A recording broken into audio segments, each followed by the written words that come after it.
Look at that chat. Will you look at the chat, brah? Look at you all already here, waiting for your boy, the man about tech, to appear. Well, wait no more. I am here, and I am live. How are y'all doing tonight, man? I keep telling you all, man. I love how I come to the stream every Friday night, and you guys are just like here, just waiting and ready to rock and roll. Like, it's amazing. Truly cool. Actually, this is the second time that I've gone live today.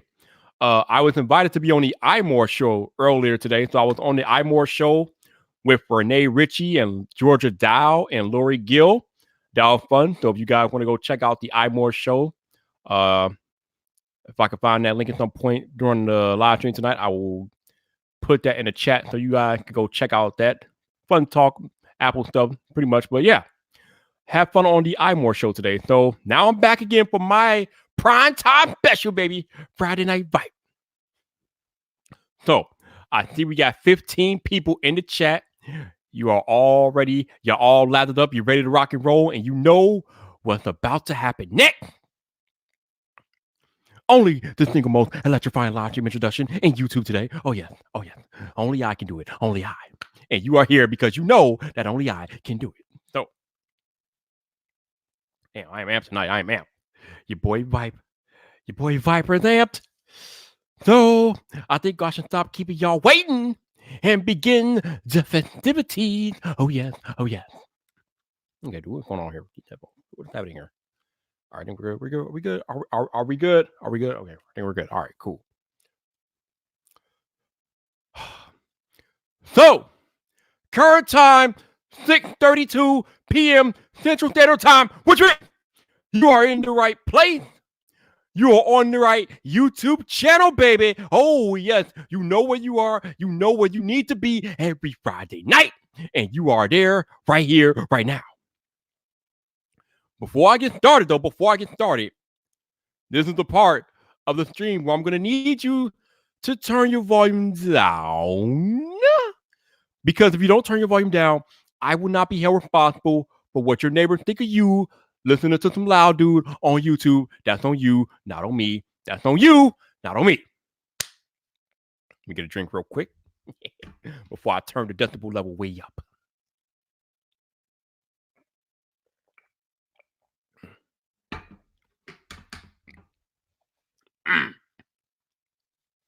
Okay. Now that we got the disclaimer out of the way, I can go into the introduction.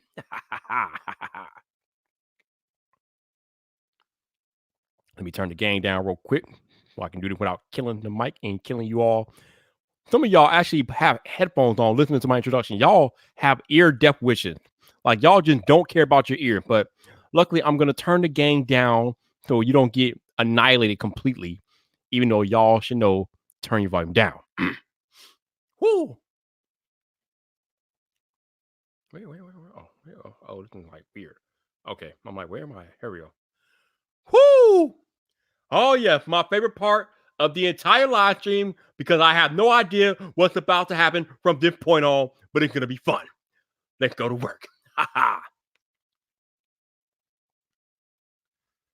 What's up, people? This your boy Viper, the man about tech, and we are live.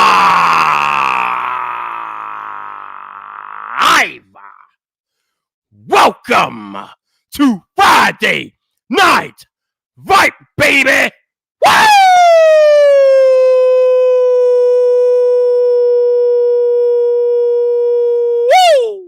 Oh, yes.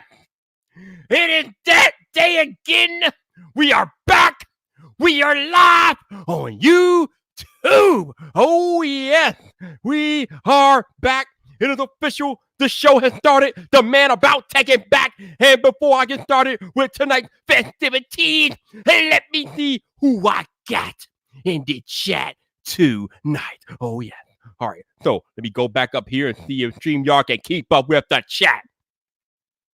First on the list, we got my man Alan Osborne. What's up, Alan? How you doing, baby? How you doing?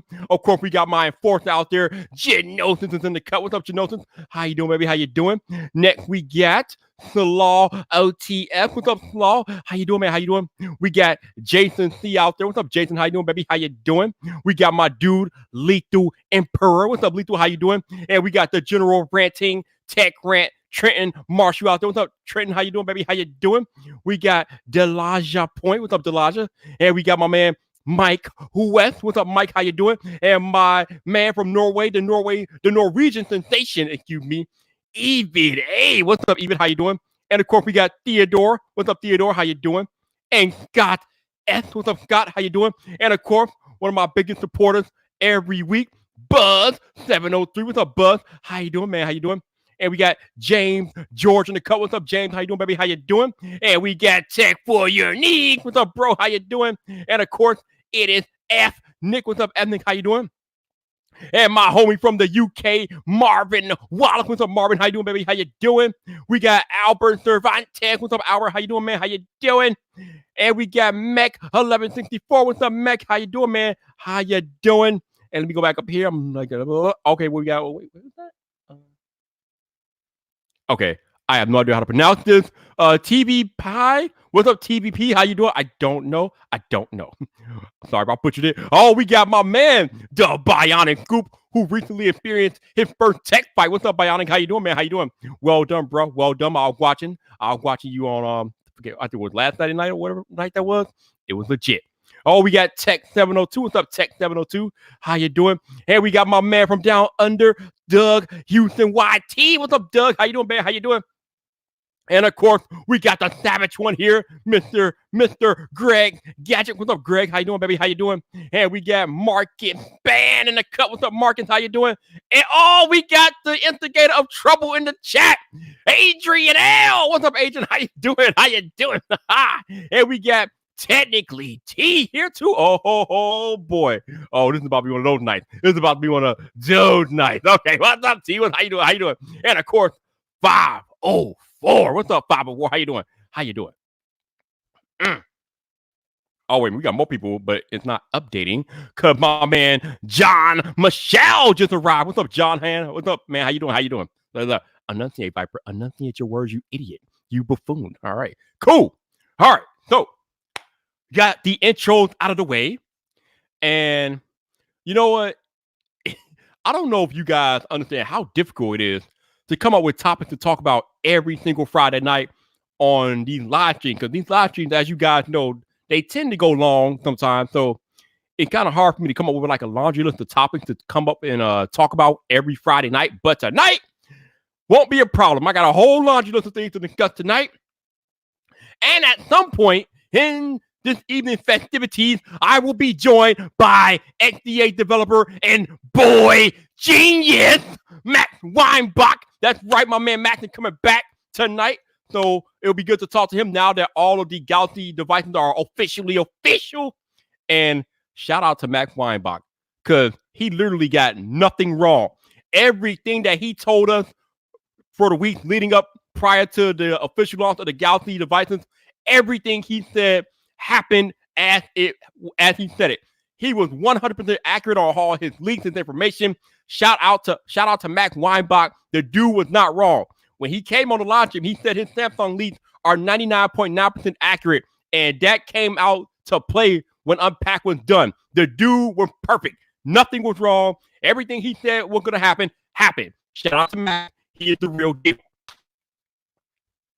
All right, let me get another drink here because, got my Hawaiian punch in the building because y'all know how I do.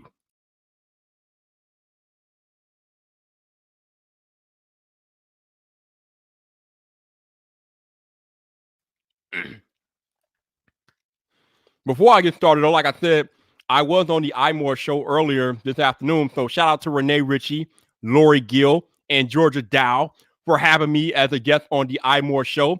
Definitely appreciate that. That was kind of surreal for me personally, because I've been watching Renee and Georgia do that show for the past almost 6, 7, 8 years. So when they invited me on today, I was like, oh, hell yeah, come on. You better believe it. The captain of Team Apple on iMore, sign me up. So I have fun. So again, shout out to all of them over at iMore for having me on. Had a fun show. But yo, man, let me tell y'all something. I love where do I begin though? Oh, we gonna talk about that trend. We gonna talk about that. I mean, I'm really starting to get mad at my iPhone seeing all these S20 portrait pictures, man. I mean, good God. But we're gonna get into that later.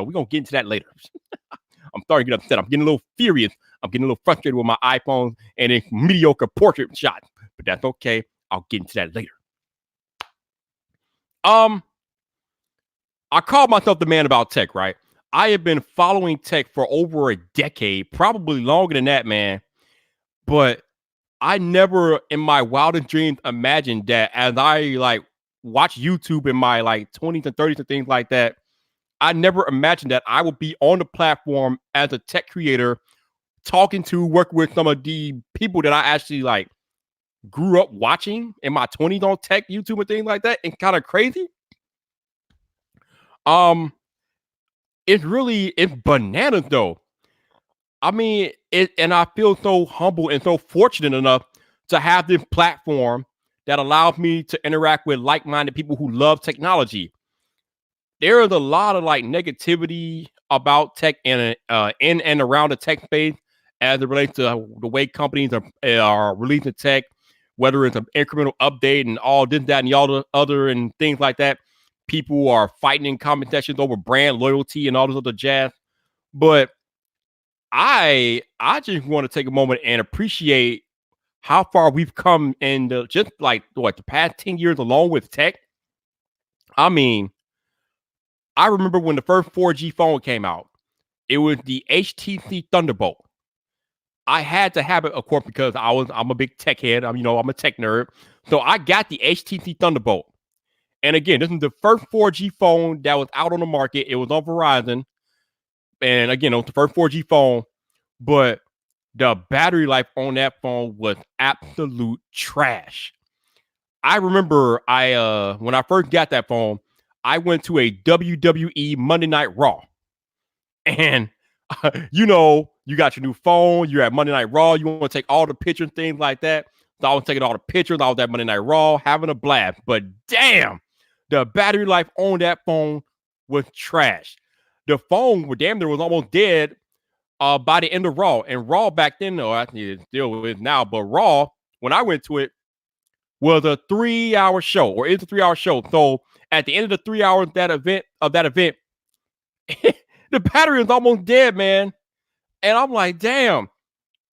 But that's okay because we have come so far, even in battery tech from 2011, which is when the HTC Thunderbolt first came out, to 2020, where we got a device, a Samsung Galaxy S20 Ultra with a 5,000 milliamp hour battery that will last all day and then some. But tech is amazing. You know what? I'm in high agreement with Marquez, man. I don't think people will appreciate tech enough. I mean, I know if you're like me and you're in the tech space and you get new tech each and every year, then it kind of becomes easy to get jaded because like we always talk about, the year-over-year updates are mostly incremental at best. There's never no big leap from year to year. But if you have an iPhone 6 and you're getting ready to update to an iPhone 12 this year, you are in for a major cultural shock. I mean, you will know firsthand just how fast and far tech has gone since you got your iPhone 6 or whatever the case may be, iPhone 7, whatever. If you're coming from an iPhone 6 or 7 to an iPhone 12 this year, you are going to be in for a hell of a surprise. It's going to be a beautiful thing. Hell, if you're coming from an S8 or S7 or something this year and you're about to get this S20, oh my God. I mean, you're going to be looking like Fred Snapper. Oh, Elizabeth, this is the big one, honey. I'm coming to join you. Samsung is trying to give me the big one. Whoa! I mean, God, the tech is amazing. We got a phone in the S20 Ultra that has a 108 megapixel camera. And that's just one of 3 cameras on the device. Well, actually, there's 5 cameras on the device, but that's one of the 3 main cameras on the device. 108 megapixels. Oh, Lord. Oh, man. Oh, boy, oh, boy, oh, boy.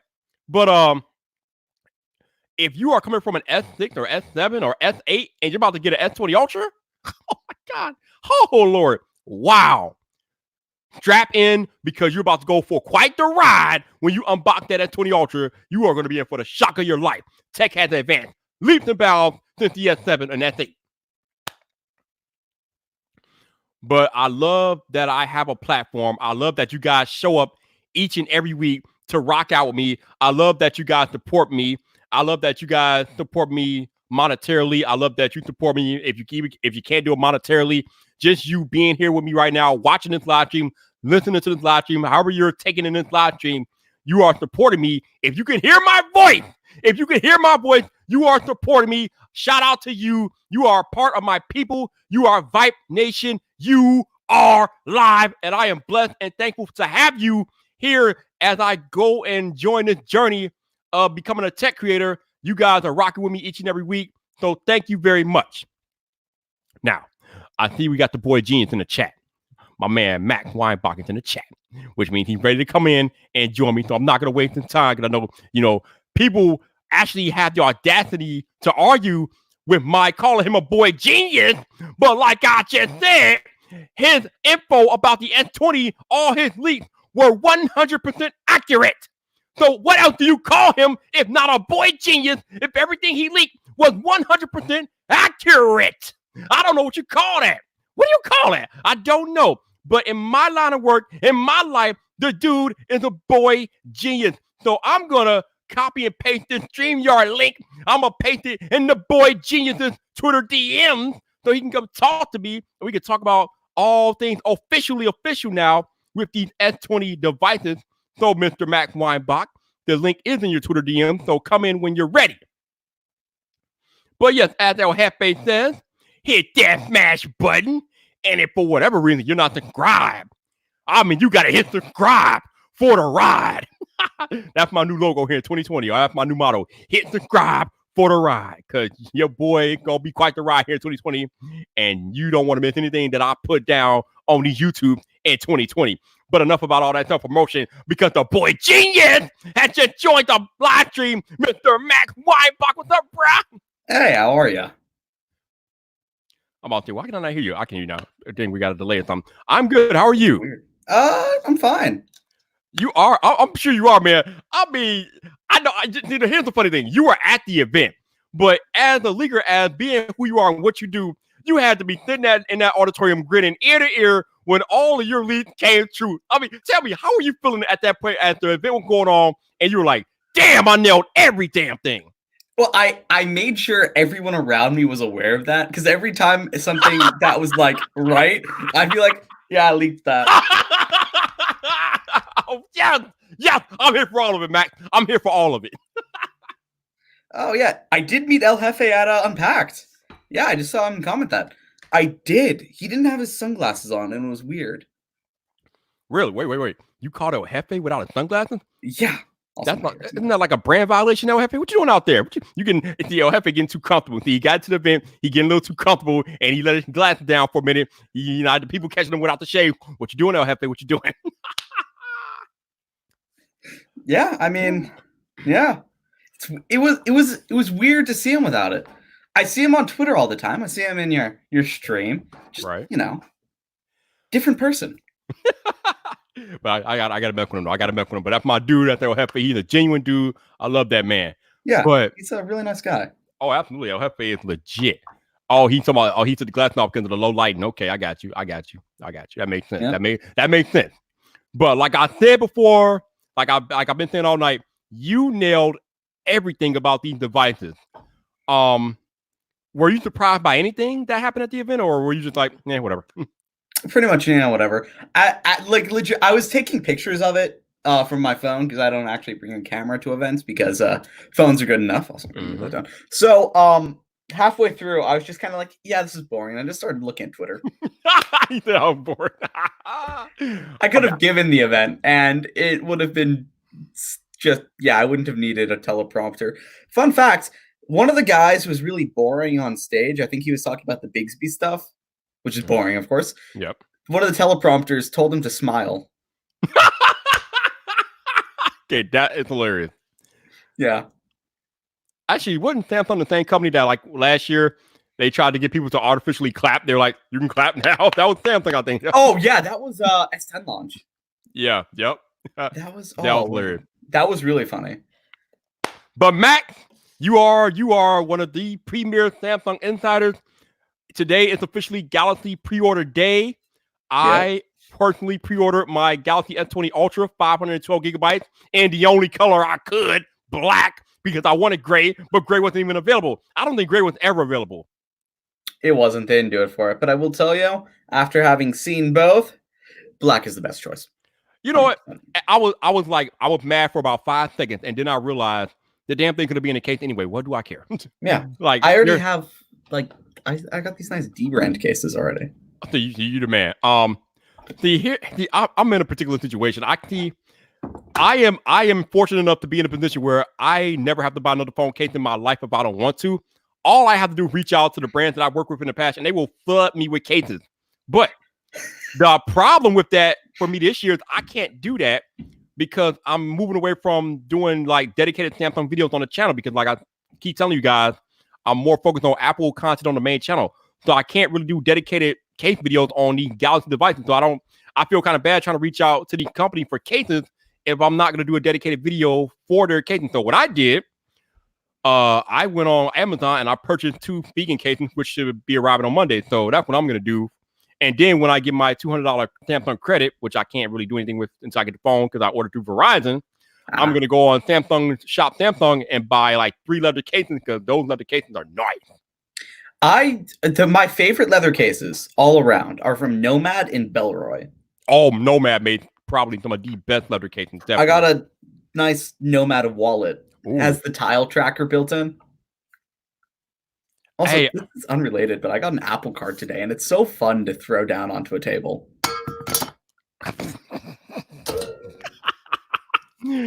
This is hilarious for those of you out there listening and not watching. What the sound that you hear right now is Max Weinbach, one of the world's most accurate Samsung insiders, throwing down a titanium Apple Card. That's what you hear. Like that's what you hear, you all. That's what you hear. It's really fun to do.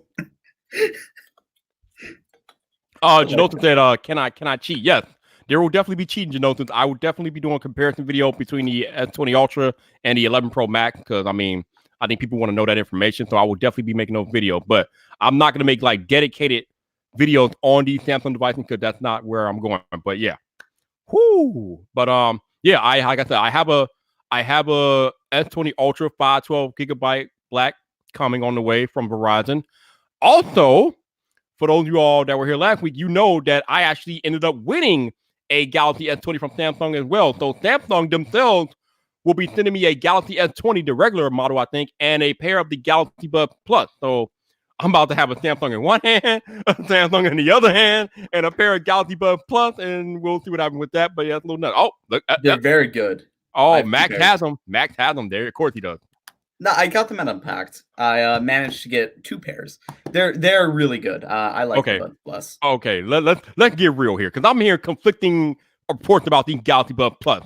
On one hand, I got people saying that they sound markedly better than the original ones, but then one of the people that I trust the most, Flossie Carter, says there's barely a sound difference between the original Buds and the Buds Plus. What do you think about the differences in sound quality between the Buds and the Buds Plus? Is there a difference, Max, or is it nothing? A little bit more bass. That's it. So they're not remarkably better. Maybe they might be better if you never use them with a Samsung phone. Mm-hmm. It's all about the audio codec it does. If you use it with an iPhone, they sound worse. If you use it with a Samsung phone, it sounds better. Same thing with AirPods. AirPods sound best on an iPhone. And if you connect it to like a laptop or Windows laptop, they sound worse. So it's, they sound really good if you have a Samsung phone, but they sound the same as the others.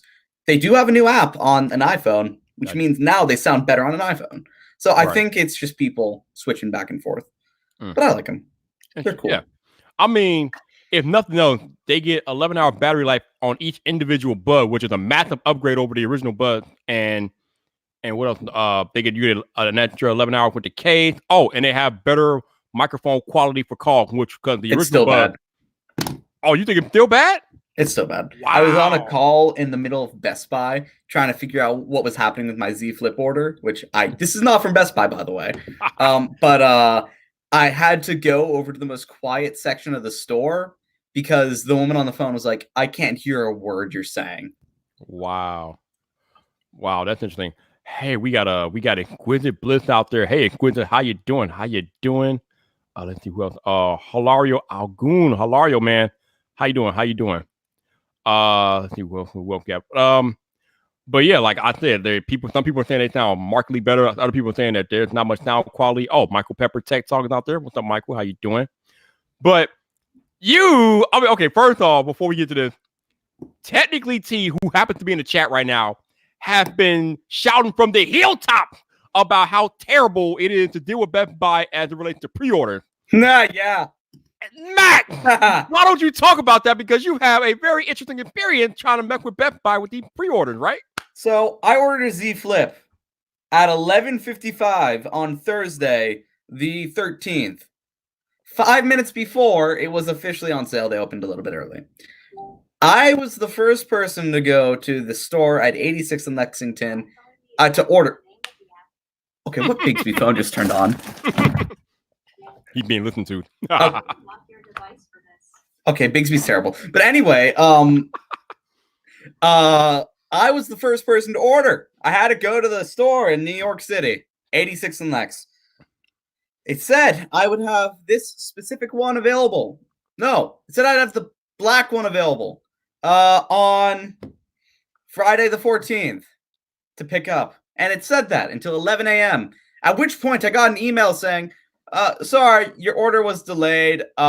We sold the unit that was supposed to be allocated to you. Oh, man. So, man. I switched that order immediately to shipping to be able to get to the front of the queue. And I was supposed to have a purple Z Flip come the Monday after, because I ordered both because I liked both colors. Mm-hmm. So Monday came around. My order got delayed. And my black order, which was supposed to be Friday, just says, we'll let you know when it ships. Wow. And it hasn't shipped in a week. But I did end up getting one because Soldiers Knows Best. He's a great guy. He bought two and was going to return one, but ended up selling it to me at retail price just because he knew I was having trouble. So yeah, I have one now. Shout out to Mark Watson, Soldier Knows Best, who has been a guest on my podcast before. He is definitely legit. One of the OG tech YouTubers. That dude's legit. So I'm glad he hooked you up. That's what's up, man. That's what's up. Yeah, he's a really nice guy. I really appreciate that. I can definitely co-sign that. He is a genuine dude, no doubt. But yeah, it just cracked me up because every time, like, because you weren't the only one on Twitter complaining about Best Buy. I think DJ Knows Tech was also complaining about issues. He had the same issue I had. Same issue with Best Buy. Yep. And it's funny because every time I saw one of you all tweet about Best Buy, I would just tag Technically T. I'm like, this is what Technically T has been talking about. It's crazy. I have a blue Note 10 Plus somewhere, and I ordered that through Best Buy as a pre-order. It was fine, no issues, except UPS messed up. I live in Connecticut. This was shipping from New York. It went from New York to Connecticut to Pennsylvania to New Jersey to New York to Connecticut. What the? Wow. Okay. If for people that might not know geography, I can drive 20 minutes to get to, or not 20, about 45 minutes to get to New York. Wow. It was stupid. That's dumb. But I'm glad you got this Z Flip. I love it. Now, I know you are a staunch lover and supporter of the original Galaxy Fold. So how does the Z Flip do in comparison to your Galaxy Fold? So I like both. One form factor isn't better than the other. I do feel like this will become like every phone will be a flip phone at some point. That's what it seems like after using it. Every phone, really? Now? I think so. If you use it, you know. I'll say that. It's hard to get used to foldables without actually using it. I'm just going to say that. But this phone, all around, it feels better to use than the Fold. Wow. The hinge is better. The display feels better. The cameras are about the same. It just feels more comfortable to use. Now, when you take this hinge, put it into a Fold, and take the ultra-thin glass, put it into the Fold will probably be a lot better. But for now, I just love the new stuff with this. Okay, it's funny you say that because Wall Street Journal tech journalist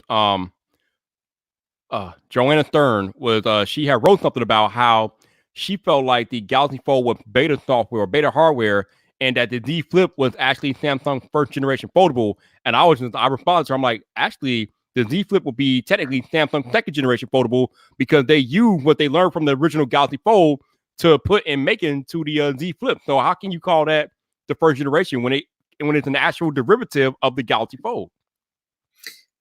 Yeah, I agree with you there. I feel like the first fold that broke, like revision 1 hardware, that was the beta. Right. Revision 2, the one that actually shipped to people, that's the first generation, then this would be second. Yeah, even though that thing that you're holding in your hand, that is not a direct successor to the original Galaxy Fold, but it's still second generation hardware because, like I said, Samsung used all of the stuff that they learned from the Gen 1 Fold to make that Z Flip. So you can't really call the Z Flip the first generation when it had the Galaxy Fold to learn from, you can't do that. Yeah, it's and like they're not that fragile either. It's not like you have to baby the phone. I've dropped my folds plenty of times. Haven't dropped this yet, but I've seen videos. Rich from KTLA in Los Angeles, he threw his phone on live. He dropped it. That was really funny. I actually saw him out Unpacked, and I made a little cameo into some of his coverage. Nice. Yeah, I was watching that clip that he posted on Twitter, and he was like handling it, butterfingered it. I'm like, oh, Rich, what are you doing? Okay, so with this phone, it's like one of those things. You never want fingerprints on a phone. It sucks, right? It looks terrible. Fingerprints add grip. Like, it helps you grip to it. The extra oil on it from fingerprints, whatever. So I want to wipe them off, but then I'll throw my phone. Right. So I think both CJ Notes Tech and Soldier Note Beth both brought one of that leather case from Samsung for the Z Flip. That looks nice, and I know that has to improve grip immensely. Yeah, I just don't want to spend $80 on a case. Wait a minute, that case is $80? Yeah, the Galaxy Fold is like $150 for it. Oh my God, Sammy, what are you doing, Sil? Oh my God. Well, here's the thing: it's basically 2 cases because it's one for each side. That doesn't justify $80 though. Come on, man. No, it doesn't, and that's why I didn't get it. It was $40. Sure, why not? That's not bad. Right, because the leather casing that I want for the S20 Ultra are $49, but I'm like, okay, I can see that. I mean, that's the normal price for a leather case anyway. But even though Samsung is giving it to me pretty much for free because they're giving us the $200 credit or whatever, so that's cool. But I'm okay with paying $50 for a leather case because I mean, Apple charges the same amount for their leather casing, so that's not a big deal. Yeah. But $80 for the case for the flipping, and you like you said $150 for the Galaxy Fold case. What do they think we're made of money? What are you doing, Sammy? They're premium phones. I'll give them that. Right. Premium accessories. Come on, man. Okay, so I also find it interesting that you had issue pre-ordering the Z Flip and things like that because I had issue pre-ordering my S20 Ultra via Samsung.com. They were not ready for prime time last night. They were not ready. I actually didn't do it last night. I ordered this morning. You're a good man. You're better than me because when pre-order go live, I want to be on it. I tried to pre-order through Samsung, but they, for whatever reason, they just could not make connection with Verizon because, I got to do all my stuff through Verizon because that's my carrier. But their website, them and Verizon could not make the connection. And one time that they did make the connection, I was trying to upgrade one of my lines, but that line wasn't eligible or wasn't selected or wasn't highlighted as being available to upgrade. And I'm like, I know I can upgrade this line. What are you talking about, Samsung? So I just completely had to avoid Samsung. I ended up doing my pre-order through Verizon and got that done. But yeah, Sammy's website was kind of wonky this morning or last night, and they weren't ready, which is kind of crazy because I can't even imagine that they have that much. They were having that much traffic last night. I mean, it's not an iPhone launch. You're not getting your server crash. I don't think.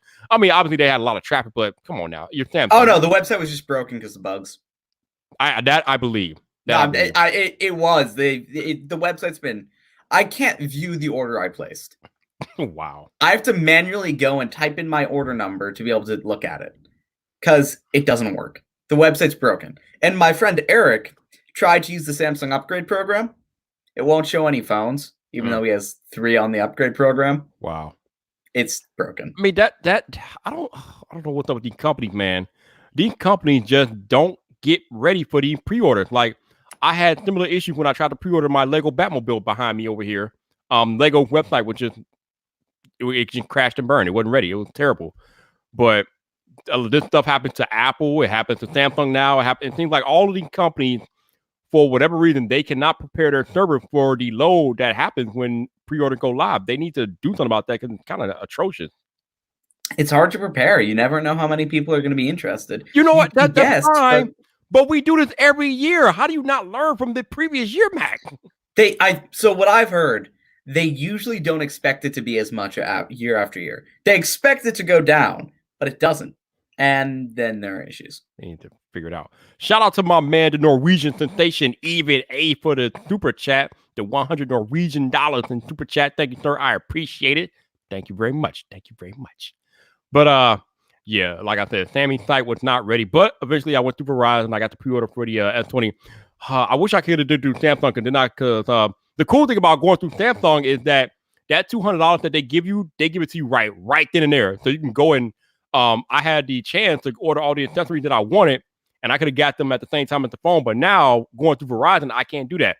Now I have to wait till I get the actual phone in hand, then open up the Shop Samsung app on the Ultra 20 when I get it, and then redeem my $200, which kind of sucks because what if there's accessories that I want that are already gone because all the other Samsung people that went through Samsung.com, they took all the accessories, so now I'm screwed. That kind of I was lucky enough to get a couple through Samsung. I got Galaxy Buds and the new 25 watt wireless battery pack.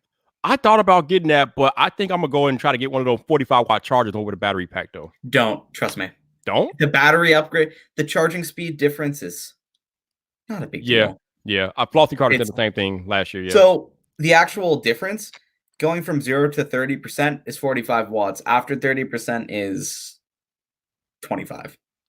Not worth it. So you might as well go for a battery pack where it's gonna be a little bit more useful because it's Qi wireless charging.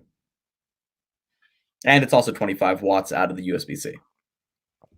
Okay. All right. Yeah. All right, Max. Thank you. I'll point you in the right direction when I can. Gave me some good info. I appreciate that. Yeah. So, after seeing the phones live at the show and seeing everything they can do, and obviously you probably have some hands-on time with the devices. Yep. What do you think about them? The S20 Ultra is the best glass slab phone you can get. Better than the iPhone at this point, and that's not really a shocker. No. Have you seen the camera comparisons? Yes! I mean, it destroys the iPhone. I said it on Twitter when Thunder E posted his selfie comparison pictures on Twitter. I'm like, yo, the iPhone out here getting mollywop, bro. This is a beatdown. Like, if it was Mac, video? I didn't see the whole video yet, but Mac, just from what I saw on Twitter, if it was a fight between the S20 Ultra and the iPhone picture, you would literally have to throw in the towel for the iPhone. Just throw in the towel for the iPhone. Yeah, it's done. Throw in the towel. Like, stop it. They're getting mollywopped out here. The iPhone can't continue. The camera quality of the S20 Ultra is that superior. And that's just the front-facing camera. We ain't even talking about the rear camera. Just the front-facing camera on the S20 is just mollywopping the iPhone. Like, just stop it. Ugh. Terrible. So, it does video better, too. Wait. Whoa. I'll give you the camera. I'll give you the still photography.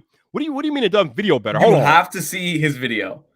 You have to watch it. You'll see what I mean immediately. Stabilization is better. HDR is better. Colors are the same. Microphone is better. Okay. Microphone, I think the Samsung usually always have a better microphone than iPhone, so that's not a big deal. But you're saying the overall video quality is better on the S20 Ultra? If you watch his video, to me, it looked much better. Wow, I gotta watch this. Okay. Like it. I mean, but it makes sense though because that phone is a literal tech cheat code. The Galaxy S20 Ultra is a damn cheat code. It literally is. The damn thing has a 108 megapixel camera on the back, a 40 megapixel camera on the front, a 5,000 milliamp hour battery, and not to mention it has either 12 or 16 gigabytes of RAM. This damn thing is a smartphone cheat code. It should outperform the iPhone and every damn thing. Absolutely. I'm not surprised. That's 108 megapixels as well. Well, one of these are at least. Yeah, that's the Huawei, right? Xiaomi Mi 9. Oh, the Xiaomi, Mi Note 10. Mi Note 10. It's cool. It's not great. It's terrible, actually. Samsung destroys it. Samsung is the best camera for the time being, and I don't expect that to change until, I don't know, a while.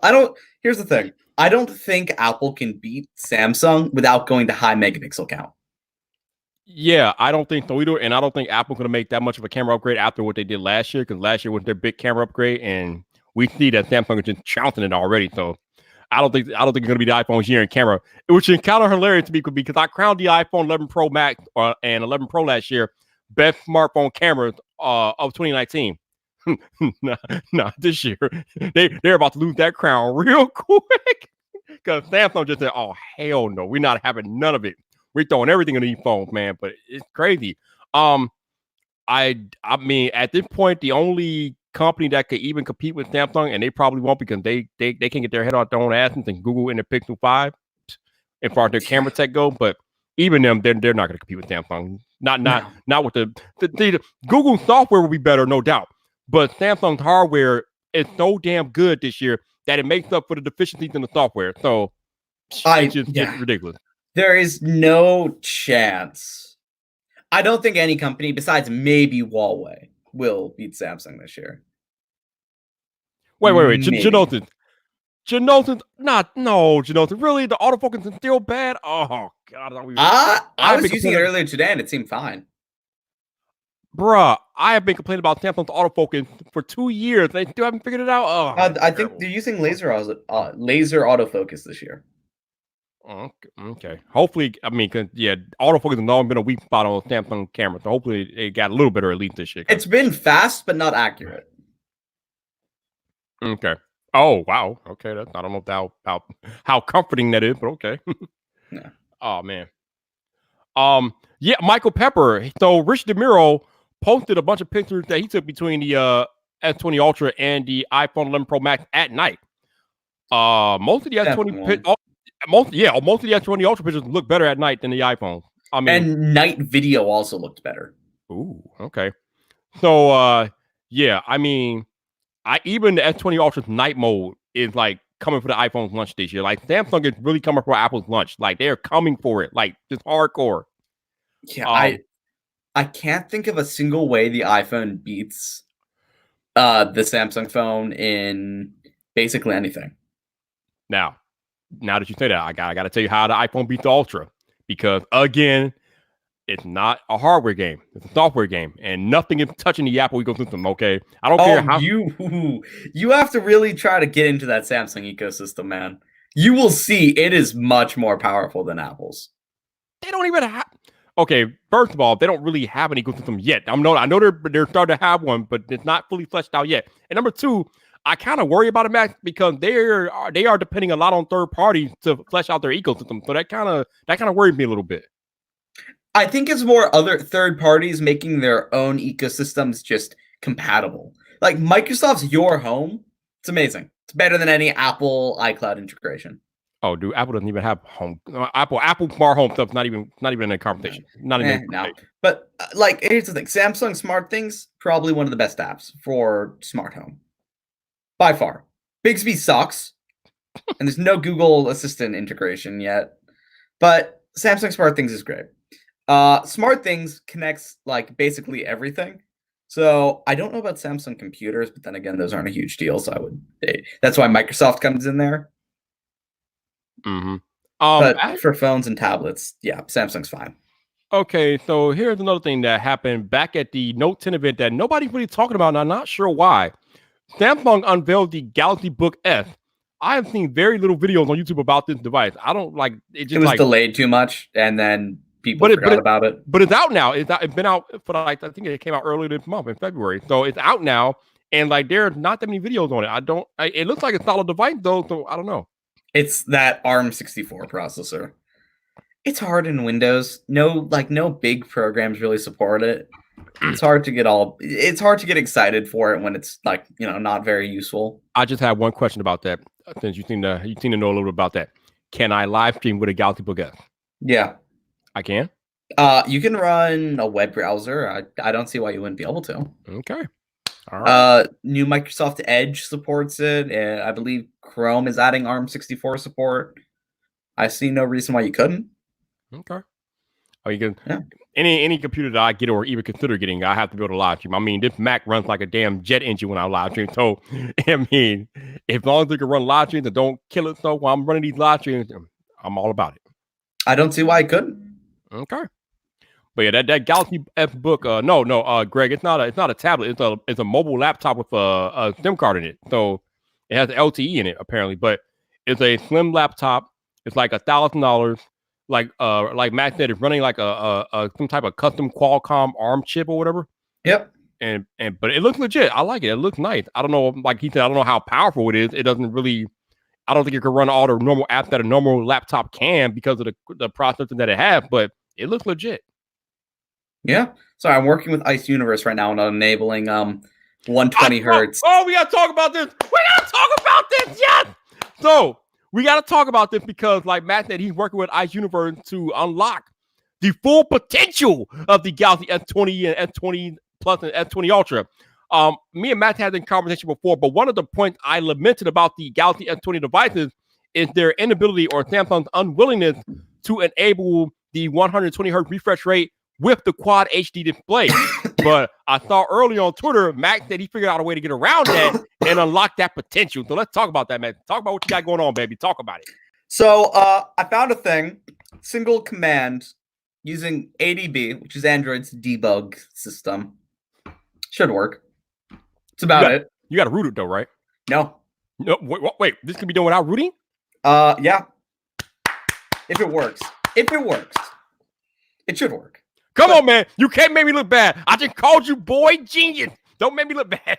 Look, it worked the same way. So I basically took the method that worked for OnePlus and checked into it, and it's very similar, so it should work. I don't see why it wouldn't. I mean, there are also reports that Samsung is looking that they could probably unlock it via a software update anyway. So I mean, there's no reason why you shouldn't be able to crack it first. I mean, you cracked everything else first. No, they can. Now my only question is, well, how would that affect battery life and everything?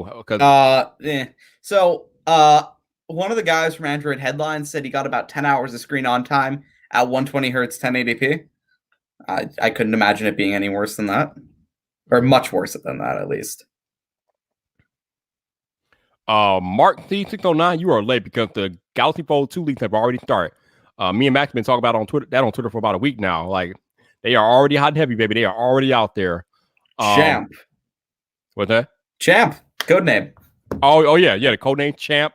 The Galaxy Fold 2 may have S Pen support. I mean, the leaks are starting. They're already out there flowing like water. It's a beautiful thing. Oh, the Note 20. Oh, that's going to be an interesting phone. I know a little bit. Just a little. No, a little bit. Okay. Before we get into that, let me see if I have anything else I need to discuss. But yeah, I'm looking forward to these S20 devices. Like in my pre-orders in, it'll probably get here before or on or around March 6th, and we'll see what happens after that. Let's see what we got here. Let's see. Okay. All right. So, okay. Before we move on to the Note 20 and Fold 2 stuff. So, Max, I don't know if you watched, but you know, Jerry Rick Everything did a video tearing down of the Z Flip. And he is very critical of Samsung's marketing claim of ultra thin glass because it scratches so easily. Although he did eventually find glass in the display, but it kind of buried under the polymer surface of the protective layer or whatever. So, what do you think about the findings of one Jerry Rick Everything? I think he had higher expectations for foldable glass than like anyone who actually spent 5 minutes researching it would have. Okay. I knew ahead of time foldable glass works like plastic. It scratches. It feels hard, but it still scratches. It'll still crack and will still bend. Like, I wasn't expecting full like Gorilla Glass 6 on it, you know? So, and to be fair, you have to put a plastic layer on top of it. I tweeted this a bunch. Like, Samsung's going to put a layer of polymer over the glass. You're not going to feel the glass. I leaked that, but no one actually paid attention to a bunch of that stuff. That's on them. But, you know, I think he just had higher expectations than he should have. And that generally goes for most people that were surprised. It was something like that. Have low expectations. Like, it's not going to be perfect. They're going to do whatever they need to market it, and it's going to be what it is. Well, I mean, I think the thing that a lot of people are questioning is that when you say something glass, though, even if it's like ultra thin glass, it shouldn't scratch that easily because glass, by its very nature, has a certain level that it scratches that. Like, you really shouldn't be able to scratch glass that easily, though. But he was able to, so I think that's why a lot of people are like, "Whoa, this isn't glass. What are they talking about here?" I mean, he was scratching the layer on top of it, but that's still when you scratch the glass, it just flakes out, you know. You're right, So right. yeah, you can't. It's weird. I heard it's basically a mixture of. It's basically like a weird plexiglass, but I'm not entirely sure if that's right or not. I don't know. It's weird. The Z I Flip mean, is weird. It feels better to touch, which is yeah, fine by me. It yeah, feels much better. yeah. I think the big takeaway is that no one is going to do their Z Flip like Zach did in Z Flip. No one of it intentionally scratching and throwing it around, things like that. So as long as you use your Z Flip in a normal fashion, it will be fine. I mean, it's not going to just break down. It's not going to come apart like the Galaxy Fold, probably. No, no. Like I've had my Fold for 6 months. No issues. Not a scratch on the screen. Okay. Not a dent, nothing. I'm not worried about the Z Flip. It feels better. I trust it will be better. Not an issue for me. All right. So Priscilla says, Samsung Ultra Thin Glass in 30 microns, realistic and practical. Okay, yeah, as long as it holds up. Tech Yeah. Rant says, all these companies are full of marketing. Ain't that the truth? Apple might be the goat of that marketing stuff. All right, so let's get into the Note 20 and Fold 2. But so before we get to the Note 20, let's reiterate the Fold 2 leak that you leaked out for like the last 2 weeks now. So we know it's gonna it might have possible S Pen support. It might have a 108 megapixel camera on the back.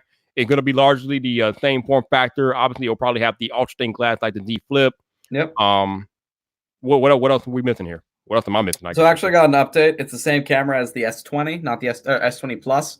So Ooh. time of flight won't be 108 because size. Okay. They didn't want it to be thick. They wanted it to be thinner because this is very thick and heavy. They wanted it to be thinner. It'll be ceramic and stainless steel. Ooh. Yeah, which is going to be crazy for Which it. is going to be more expensive. Probably going to be over $2,000. It's probably going to be like $2,500. But oh, my poor heart, my poor wallet, our wallet. I'm fine with that because it's going to be the device they go all out in, and going all out never cheap.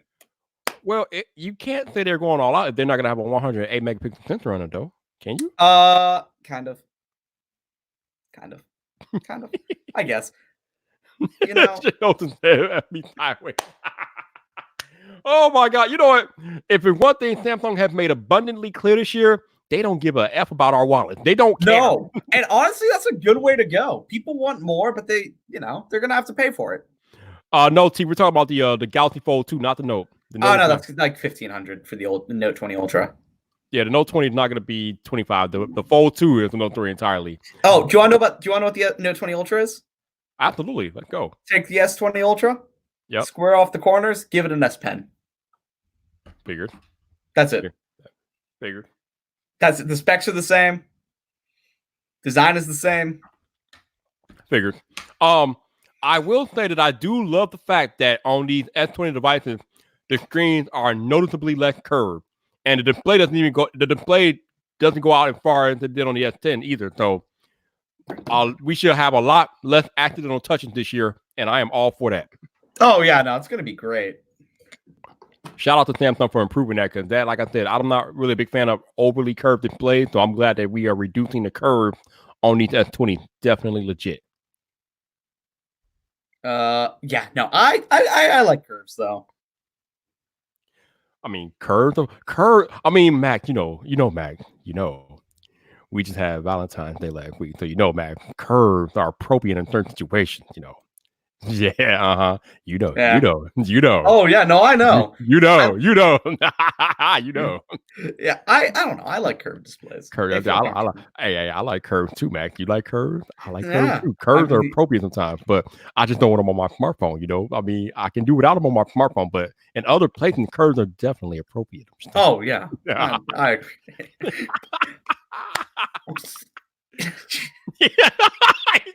I got him. Yep. I got him.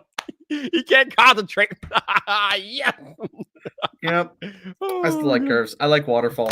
Where's my... No! What do you mean you like the waterfall? Stop it. I love it. No! Why? It's great. Do you not have like accidental touches like automatically with that? Nope. Oh my God. I hold my phone correctly. You hold your phone correctly? What are you, Steve Jobs? He said he holds it correctly. Oh man. Oh boy. Okay. Okay. So all right. So S20 Ultra is S. I mean not Note 20 Ultra is the S20 Ultra with more squared off corners and things like that, and an S Pen. Okay. So do we know for a fact if the Fold 2 will have S Pen support, or is that just a rumor right now? Oh, it should. So basically, it's a rumor right now. Okay. Yeah, it should have S Pen support. But should it really though? Should it though? Because if it's using that same ultra thin glass, then I don't think that's gonna be. If you stab your phone screen, it's gonna break. Don't stab it, and you're fine.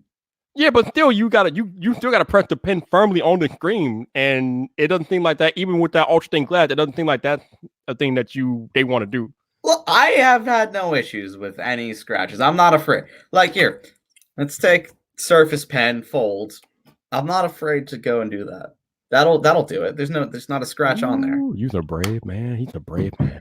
I know the limits you can go. You'll know when you're pushing down too hard. Yeah. Okay.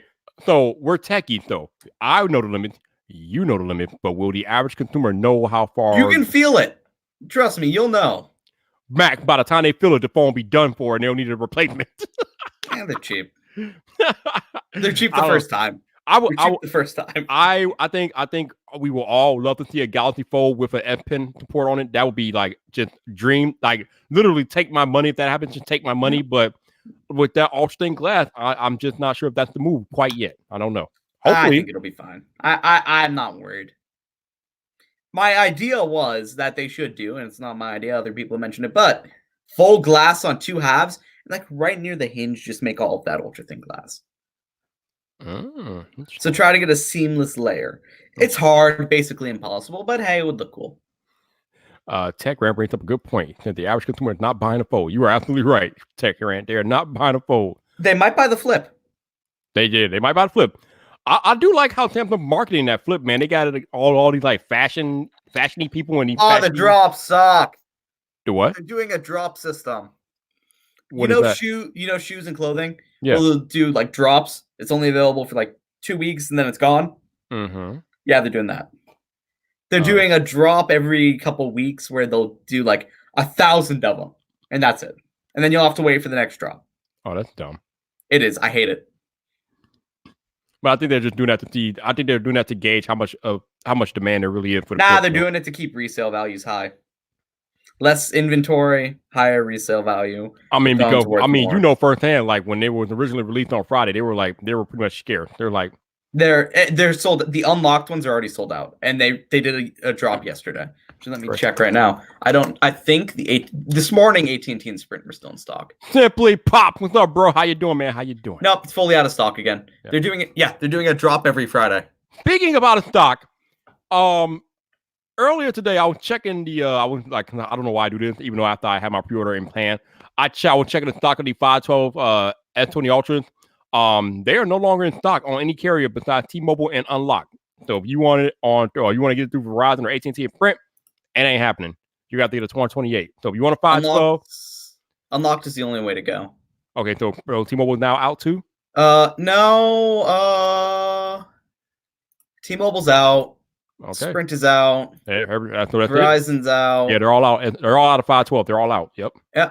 Only Unlocked is available. Yep. So once again, Unlocked is the only way you should ever buy phones. I mean, if you're balling like Mac Weinbacher, technically T maybe, but you're balling like Viper, then you got to go. No, here's the thing. You go through Samsung with their upgrade program. Oh, I could do that too. Yeah. Actually, I want to compare those prices. I have T-Mobile's system, which is what was it? It's like $40-ish a month or something. Yeah, no, don't go the Samsung upgrade program. It's $67 a month for 2 years. Yep. About what it is on Verizon too. So yeah. Actually, that might make sense, son. Maybe. But yeah. So if you want a 512 gigabyte S20 Ultra now, Unlocked is the only way you're gonna get one. Carriers are all sold out. That happened pretty quickly. So either they didn't make that many, which I'm guessing they didn't make that many, or people are really interested in those maxed out phones. Like, man, I'm guessing inventory things. Yeah, I'm guessing that too. Oh, someone mentioned the phone Rebel case from Everything Apple Pro. Yes. Have you ordered one? I have not. They're nice. He let me use one out unpacked. Ooh, okay. I like it. It's I pre-ordered the frosted one. Oh yeah, yeah. I think I did take a look at the type. They look nice, man. They do. But he only has iPhone casing, which is not a problem for me. But I Yeah. mean, I He's have. doing S20 Ultra cases soon. Oh, okay, because I got more than enough iPhone casings. I don't need any more of those. But Yeah. like companies like they literally dump casings on me during iPhone season, so I don't need iPhone casings. But yeah, they look nice from what I saw. So yeah, I just find it kind of interesting that these bigger creators are starting their own cake companies. I mean, hey, get in where you fit in, right? Do what you got to do. Oh yeah, they have a market to sell to. I mean, hell, Lou have what 16 million. Everything Apple Pro has almost 8 million now. So hell yeah, they're gonna make money. They're gonna get banked. Oh yeah, he's told me how much it costs to start up a case manufacturing and design and stuff. It's not cheap. No, it's not. No, it's He said he sold 3,000 cases in about 24 hours so far, pre-orders at least. That's not bad. No, it's not. It's not bad. Yeah. Okay, what else we got? Okay. So next on the list, we got to talk about the beer flu, because the beer flu is wreaking havoc all over the place. MWC got canceled, obviously. GDC companies are dropping out of the game developers conference now because of it. On iMore earlier today, we were talking about whether or not this could impact a potential March Apple event or not. I said that I don't think Apple would cancel that event for anything, because Samsung just had their Unpacked event go off without a hitch. And I do not believe that Apple is going to let Samsung show them up. So unless this thing becomes a global emergency, there is no way in hell, if a March event is planned, there's no way in hell Apple is canceling a March event. I don't see it. But I mean, no. They delay the phone, not the event. They would delay the phone, right? Because they might be having some production issues due to the beer flu, but they're not canceling the event for the beer flu. I don't think so. No. They wouldn't do the event. The event's fine. They can just bring U.S. teams in. They don't really need anyone from overseas. True, right. But that brings up a greater point, though. I mean, you got the Game Developers Conference, you got WWDC, you got Google I/O. The Olympics are this year. The freaking Olympics are this year. So will this impact the Olympics too? I mean, this has some deep implications if this thing keeps going on, man. Whew. Yeah, it's not good. But hopefully it's fine. I saw some vaccines were being worked on down in San Diego. Yeah, and it looks like some of the factories are finally opening back up in China. So even though they're doing it at a slower rate, but they are starting to go back to business. So maybe we're finally starting to get a handle on this thing. But I don't know, man. I don't know.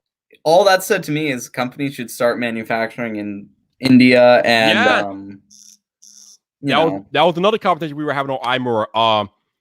Should Apple consider bringing manufacturing here to the U.S.? And I'm like, Donald Trump would love that, because he's been talking about that for the past 3 years, bringing manufacturing back to the U.S. But number one, the cost would be like crazy. Like, I don't know if Apple wants to endure those type of costs that it would take to bring manufacturing here to the U.S. Because trust me when I tell you, for those of you all that are aware of the working conditions of Foxconn factories over in China, there's no way in hell you're getting away with that here in the States. They would shut that ish down yesterday. Yep. So they would have to find a way to have vastly improved working conditions if you're going to have factories here in the U.S., because you're not getting away with the stuff that you get away with in China. Plus, it's going to cost a lot more to manufacture here in the U.S. So that's why you see companies like Apple, Samsung, and all them. That's why they don't really do manufacturing much here in the U.S., because it costs too much. They make their most profit having it over in China, India, things like that. So I don't know if that can happen or not. I don't know. The manufacturing facilities there can pay them $1 an hour versus here it's 10 times the price at a minimum. Yeah. So it's hard. Yeah.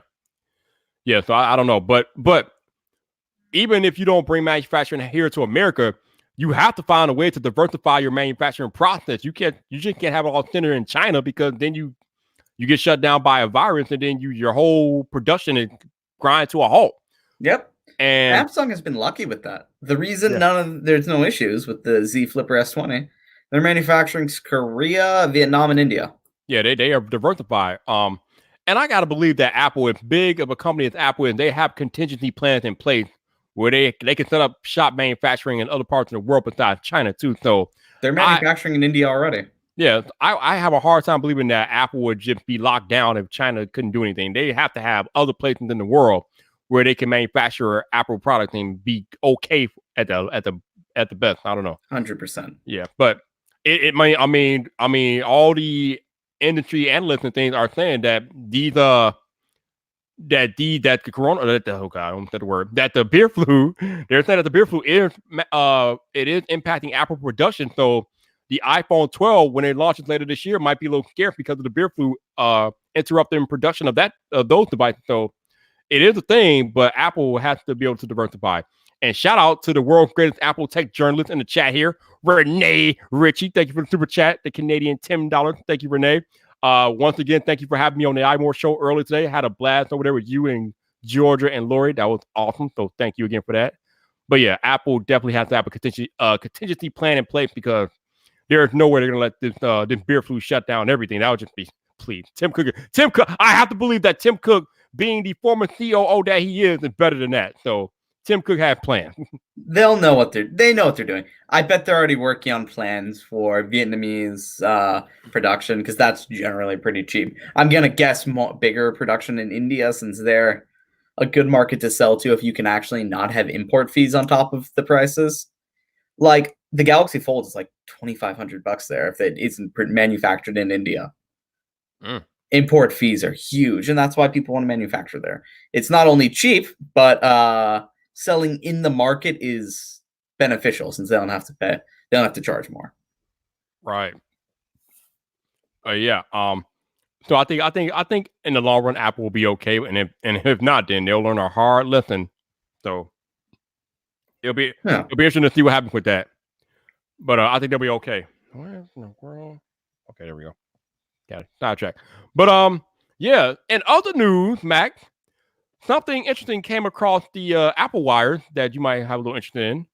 I know you're not a big iPhone guy, but one of the cool things about Android have been ever since I think in its inception is that you can pretty much use whatever you want, however you want on Android. So if you get a Galaxy S20 and you don't like Samsung's default text messaging app or messaging app, you can change that default app to Android messages or any other messaging client that you want to use.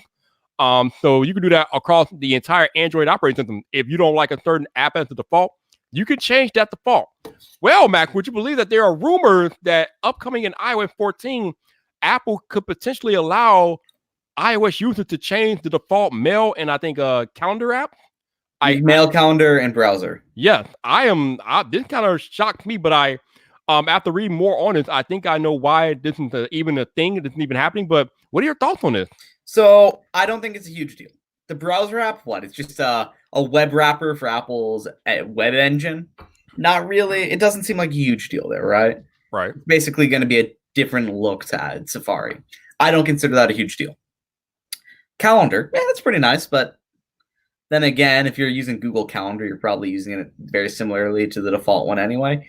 I don't think it's a huge deal. Mail app, though, that one's pretty nice. Yeah. I do like the mail one, but 3 apps isn't a big deal. The ones I want to see changed are maybe messages, allow people to create a custom messaging app that works with iMessage. So you could have a different look to it, add different features, and still have iMessage support. Phone, maybe redesign that, add a couple new calling features, get FaceTime in there as well, and just replace Siri. Yeah, that's the big one. That's the one we all want. Can we please have a different default for a system? But that's probably not happening. Never. It would never happen because Apple thinks Siri's good still, even though it isn't. But I mean, even with its limited functionality, this is a new Apple, man. This is stuff that we would have never thought would have happened in a million years. Now, like I said, I'll read more on this as to the reason why Apple will be doing this. And a lot of people seem to think that it has to do with the ongoing lawsuits from app developers about how Apple takes a 30% app cut, 30% fee or a cut of app revenue or things like that. Yeah. And how Apple prioritizes its own app in its app store. Duh. So they feel like Apple might be doing this to fend off potential lawsuits, which I mean would make sense. But like you said, only 3 apps. It's not going to do much. That's not going to stop much of that. So, but I mean, like I said, even still, 3 apps is a start. You got to start somewhere, and I think it's kind of cool that Apple could potentially open up this functionality in iOS 14. Yeah, that'd be nice. I'd like that a little. I don't think it'd actually change anything, but it would be nice. I, for one, personally, I never use Apple's in-house mail app. I hate it. I don't like it. I use Gmail all the time anyway. So Same. if I can use Gmail by default on my iPhone, I'm all for it. I can work with that. I'm a Gmail guy. I like Gmail. I don't like Outlook. I hate Outlook. Yeah, I only use Outlook at work. I never use Outlook outside of enterprise corporate. Can't stand it. Oh, the other thing that is probably long overdue is native Spotify support on HomePod. No one has a HomePod. Is it? But there you go. There you go. There you go. At this point, Apple is a little bit too late. That should have happened on day one. Like, you don't wait until you're completely buried and nobody cares anymore to add Spotify support natively on HomePod. Nobody cares at this point. Nobody cares. They need a system like Chromecast. I think Chromecast is the most well-built casting system. Because it doesn't run on your, like, right now, what? Connecting Spotify to a HomePod is basically running Bluetooth from your phone to a HomePod. Basically. Yeah. Spotify, when you cast from your phone to the Google Home, it's literally running YouTube Music or Spotify on the Google Home, and your phone's just the controller. Yeah, basically. And that was the other thing about the HomePod originally, as it originally launched. It had no support for Bluetooth playback, which is just mind-boggling to be a smart speaker. Like, whoever allowed that out of Apple's lab? Phew, Lord. Okay, to be fair, the Google Home didn't have it at launch, but they got it over time. Oh, really? Okay. Yeah, it got it 3 months down the line. I mean, the HomePod still doesn't have Bluetooth support. So okay, that's just stupid. There you go. Now we're on the same page. So yeah, I don't understand that, but I mean, like, again, it doesn't really affect me because I use Apple Music, so I can care less. But there are a lot of people. I mean, there are over 100 million Spotify users out there now, so I'm pretty sure this would definitely appeal to them, especially if you want to get more people buying HomePods. So I mean, it's a good move for Apple. So. Yeah, there are also rumored to come out with a new HomePod and a HomePod Mini. Don't remind me. No one's gonna buy. I can't remember who said it. Apple doesn't launch failed products, but the HomePod basically failed. Yep, it did. It did. There's no one buys a HomePod unless they're like held at gunpoint at a Best Buy by Apple executives.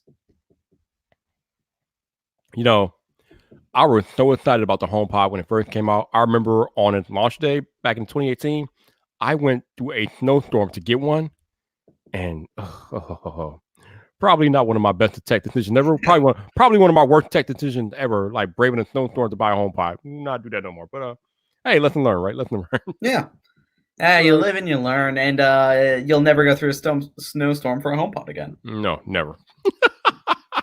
Honestly, I wouldn't even drive to an Apple store to pick one up. They better have someone they better pay me to have someone deliver it to my house. I don't want one. Siri's not good, you know. Yeah, no, Siri's not good. That's about it. Craig has 2 HomePods. Man, you are hardcore. That's too more. That's too many, baby. That's too many. So Jeff Young asked a good question. He said, "Why pay for Apple Music if you're a YouTube Premium subscriber? It comes with YouTube Music and Google Play Music." This is very true. I like paying for Apple Music, even though, like you said, I do have access to both of those since I am a YouTube Premium subscriber myself. I pay for Apple Music because it's naturally integrated into my Apple products. I am the captain of Team Apple. I am streaming from a MacBook Pro. I have an iPad Pro next to me here. I have an iPhone. I have AirPods. I mean, I am deep in the ecosystem, so Apple Music works best for me. It syncs across all my devices, so all my playlists are on all these devices, so, and it happens automatically, so it just works best for my workflow. Now, obviously, if you're a YouTube Premium subscriber and you have access to Google Play Music and YouTube Music, then you don't really need Apple Music. But for me, Apple Music is life, and I'm not making any changes. Yeah, I had Apple Music for a couple months. Used it for like 3 days. Canceled the trial immediately. I'm a YouTube Music type of guy. Oh, you're okay. I was gonna say, do you use Spotify, but you use YouTube Music? Okay. Oh, so I pay for YouTube Music myself, but I have the Spotify family plan. Okay. I have never really even looked at YouTube Music at all. So their automatic playlist is very good. And like I said on Twitter, I think it was yesterday or the day before yesterday, I have never even tried Spotify. I've never had to. Apple Music just does everything I need to do. I have no reason to. So, but hey, to each their own, right? You like what you like. You use what works best for you. Like, as I tell you guys all the time, you work best for you, and that's how it goes, man. You should try out Spotify, the free version of Spotify when you get Galaxy Buds Plus. Oh yeah, because Samsung and Spotify have that. They have the Spotify integration. Yeah. You hold down on the earbud and it starts playing your mix on Spotify. Really like that? Wow. Okay. Just hold down and it plays. Interesting. Might have to get that a look. Yeah. So, Digitime put out a report that Apple is potentially working on AirPods Pro Lite. Almost instantaneously, the legendary Apple chief Taylor Tech just killed this like with a sledgehammer. You just banged it and killed it. And I tend to agree with Drew. There is no way in hell Apple would bring out AirPods Pro Lite. It makes no sense. Number one, what the hell would it be? AirPods Pro minus active noise cancellation. We already have that. They're called AirPods Gen 2. Like, just get a set of AirPods Gen 2 and you got AirPods Pro Lite. The other thing is that Apple does not update AirPods that often. Between AirPods Gen 1 and 2, we have to wait 3 years to get that update. And then obviously they went from Gen 2 to AirPods Pro a few months later, but AirPods Pro was already in the mix. They were already being worked on when Gen 2 was released, so that you can't really count that because AirPods Pro was always working on that. So there's no way Apple is going to release a new set of AirPods, especially the AirPods Pro Lite, this quickly after releasing the AirPods Pro. So I don't believe that Digitime report, even though they keep standing by it. So who knows? I think AirPods Pro Lite are going to be AirPods 3, which are basically going to be the Huawei FreeBuds, which are going to be AirPods 2 with active noise canceling. No seal, just ANC. And that I could see them doing. I can't see because then you can't call it Lite because then they will have to charge more money to add. No, you don't call them Lite. You just call them AirPods. Oh, okay, AirPods okay. Yeah, that's the first thing. They would never call them AirPods Pro Lite. That's crazy. They would never happen. Each other out. Yeah, exactly. That would never happen. But yeah, I mean, that would make sense. That would be interesting. That would be interesting. And that is literally what Huawei did. By the way, those Huawei earbuds, from what I hear, are the best truly wireless earbuds. Because the audio, the like amount of audio, the bit rate, whatever, the amount of data it can transfer is like 3 megabytes a second. So it can transfer like high quality files. Okay. High quality data. So I hear it sounds the best. But only with a Huawei phone. Trend to Apple doesn't make sense in a lot of situations. Yeah, I'm still trying to figure out iPhone 10s Max. I'm still trying to figure that one out. You're not lying, Trent. You're not lying. 11. Oh man, think about next year's the iPhone 12 Pro Max 5G. I'm not gonna say what that sounds like because it's a family-friendly live stream, but y'all know what I'm getting at. You know, I think they'll go Pro for 5G. Any like Pro model will be 5G. Maybe. No, they couldn't do that. Nah. Speaking of that, Samsung kind of did a weird thing. The S20 Plus and the S20 Ultra support, I think they support millimeter wave 5G and sub-6 5G, but the regular S20 does not support the millimeter 5G technology. This is why that phone is not going to be released on Verizon right away because it doesn't have support for millimeter wave technology, which is what Verizon uses. You guys have seen me talk about this a ton of times last year. I did tons of videos on Verizon 5G and things like that. But it is very curious that Samsung chose to omit millimeter wave 5G support from the S20. I know why. Fill us in. Too small, too many. Battery, size, antenna design. It's hard to fit millimeter wave antennas into a small design. There's not enough room. And then the battery, imagine. Now, when you say small design, that phone is 6.2 inches. That phone's not small. It's 6.2 inches corner to corner. It's tall. It's not wide. And the height, you can't fit many antennas with a tall phone. Okay. Especially for millimeter wave. It looks big, but in reality, it's pretty small. Okay. And I will say the phones look much bigger than they are. So you think because of the size and things like that they could not fit the antennas into the S20? Okay. That's my guess, and I am assuming it's right. Okay. So since you've had a chance to have hands-on with the devices and things like that, Samsung didn't talk about this at the event, but we know, and they have since confirmed that their AirPod. Oh, they're not AirPod. Their AirDrop alternative is live and active. Did you get a chance to play around with that? No, what I did do though is I transferred Asphalt, the new racing game from the S20 demos to my Galaxy Fold. So what was it called? What's the new game? I can't remember the name of. I don't know. Don't know. It's whatever the Microsoft branded racing game that they have is. Yeah, so that's not supposed to be available until the summer. I already have it. You are sneaky, Max. You're very sneaky. So I have it already. Forza, yeah, the new Forza. So okay. yeah, no, but I transferred that over Wi-Fi Direct. It was pretty fast. Okay. But yeah, I think Samsung is calling it Quick Share or something like that. So, yeah, Quick Share. I already have it on my Z Flip. But yeah, that is supposed to be coming with the S20 devices. They also have something called Music Share. Yeah, I heard about this. Yeah.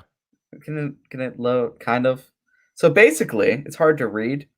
Let friends play music from your Bluetooth speaker or headphones instantly. Connect Bluetooth device you want to share.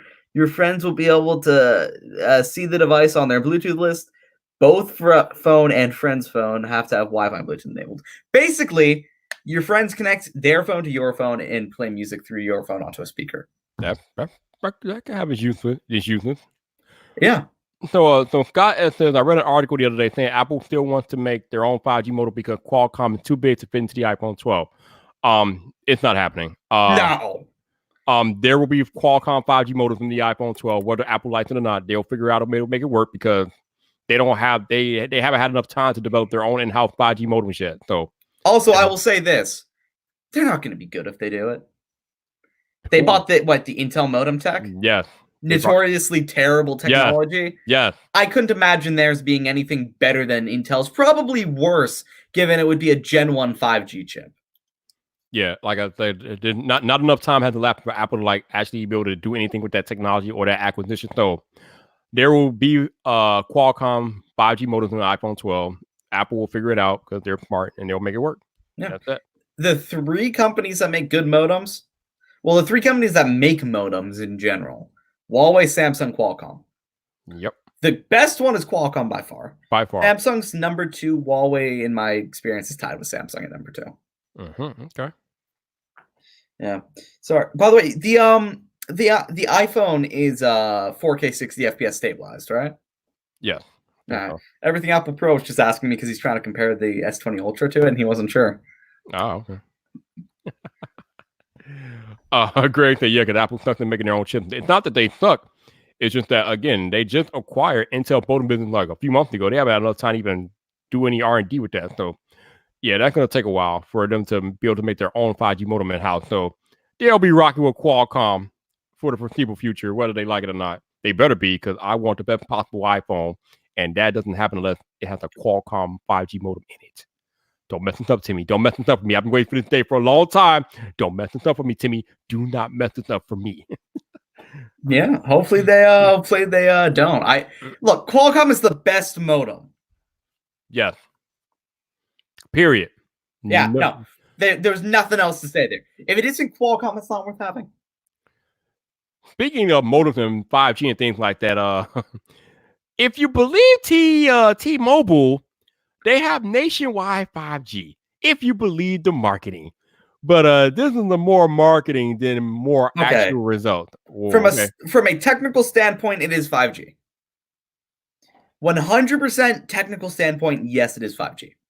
The technology they are using is a 5th generation marketing.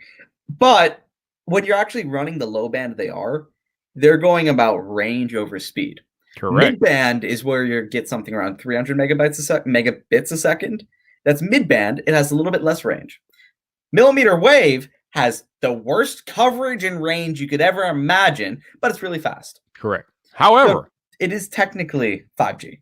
Technically it is, but when you are seeing these speed tests out there and you got some phone 4G running faster than T-Mobile 5G, kind of makes you pause a little bit. Is it really 5G or is it T-Mobile marketing? Like Max said, technically it is. Okay, well, it's a combination of 4G and 5G. Yes, I was going to say, in reality, it's actually 4G on steroids. Now, what T-Mobile 5G will allow for is for the promised potential of 4G in more rural areas. So that much will definitely happen. Like areas that didn't have good 4G before will have better 4G now because of T-Mobile's nationwide 5G. But if we're talking about just 5G on its face and feeds and things like that, I mean, T-Mobile here's needs the to thing. calm down. I think Stop we it. have Verizon set high expectations for 5G. Yes, they did. But in reality, most 5G is probably not going to be that fast. It's going to be a little bit faster than 4G, which is what T-Mobile has on their 5G. And that's what I think is reasonable. AT&T and Sprint are a little bit more in between. You can get 200-300 megabits a second. Now, Sprint is pretty impressive because I remember Board of Work was doing his tech that he was driving around testing out Sprint 5G. Even though the speeds weren't as fast as Verizon, it was still impressive because he kept getting them consistently wherever he was at. I think it was like 200 or 300 down, like wherever he was going in the car as he was driving around the city. He was still getting those consistent 5G speeds, which is pretty cool. But like I said, when T-Mobile talks about nationwide 5G and then they're pulling out 5 megabits per second, I'm looking like, come on, bro. Yeah. Stop it, T-Mobile. So T-Mobile has software issues with that. They will default to 5G even when it's slower than 4G. Oh man, kind of reminds me of AT&T fake 5G.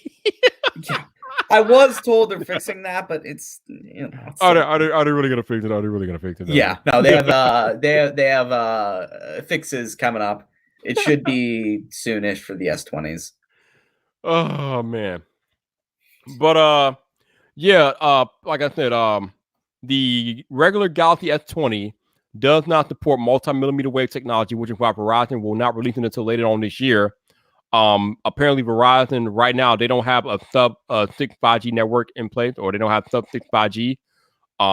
So when they turn that on later this year, which they're supposed to, that's when they will release the regular S20, which supports sub-6 5G. So it's funny because, like Max said, Verizon set a high expectation for 5G, but what they didn't really explain in their marketing is that there are levels to the 5G stuff. Verizon, like Max pointed out, using the fastest 5G out there, the multi-millimeter wave technology, which is what I've been testing here in Chicago because I have Verizon, of course. But as I've told you guys, and Mr. Mobile has told you guys, multi-millimeter wave technology signal strength is atrocious. It's terrible. You could sneeze and lose signal. You could turn your back and lose signal. You could walk across the street and lose your 5G. Although it has gotten better in the last few years, in the last year since I started testing it back last April. Multi-millimeter wave signal strength is still trash. It's not very good.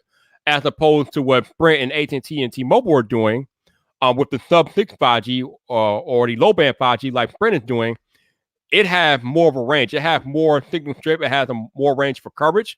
It's just not as fast as Verizon's multi-millimeter wave because it doesn't operate at the spectrum that Verizon operates, but it does have more range and it does have more consistent speed. So usually you gotta figure out where you're at and who you're with as far as what type of 5G they're offering, but everybody's offering something different.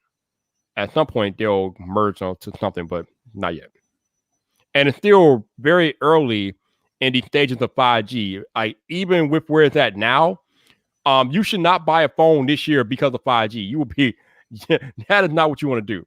It's not the time yet. Maybe next year, maybe 2 years from now, but in 2020, even in 2020 right now, do not buy a phone just because it has 5G. You will be hurting. You will be even if you're in a 5G city, don't do it. Just don't do it. Yeah. Look, I would have gotten the 4G version if there was a version of the S20 with 4G. Mm-hmm. I would have saved money. But I didn't get the 512 gig version of the S20 Ultra. I was planning on it. Then I saw the price when I was checking out and I was like, nope. And I went back to the 128. Look, I'm not getting there. This is a 512 gig phone. Let's see how much I've used. And also I have a 256 gigabyte SD card in like most of my stuff. So let's see. I have used a grand total of 100.3 gigabytes. Oh, wow. Yeah, 512 is definitely overkill, but I'm crazy, so I don't care. 256 would have been a good middle ground, and I wish they would have done that as the default. Like the Note 10, it's perfect. Mm-hmm. So speaking of T-Mobile and Sprint and things like that, Mac, how do you feel about the T-Mobile Sprint merger being officially official? Good. I know a lot of people hate it. They think higher prices all around. But I've come to this conclusion. I've spoken to a few analysts about this. So currently the market is Verizon and AT&T compete. T-Mobile competes against Verizon and AT&T. They don't compete against T-Mobile or Sprint. So these two carriers are competing against one carrier who ignores their existence and compete against each other. Now, when you combine the two, that's a real competitor. So you'll actually have a three-way competition, which is better than a two-way competition. Yeah. Sure, the prices might go up like a little bit, but not after what they promised, 3-4 years of the same prices. And at that point, maybe we'll have Amazon or someone coming up, you know?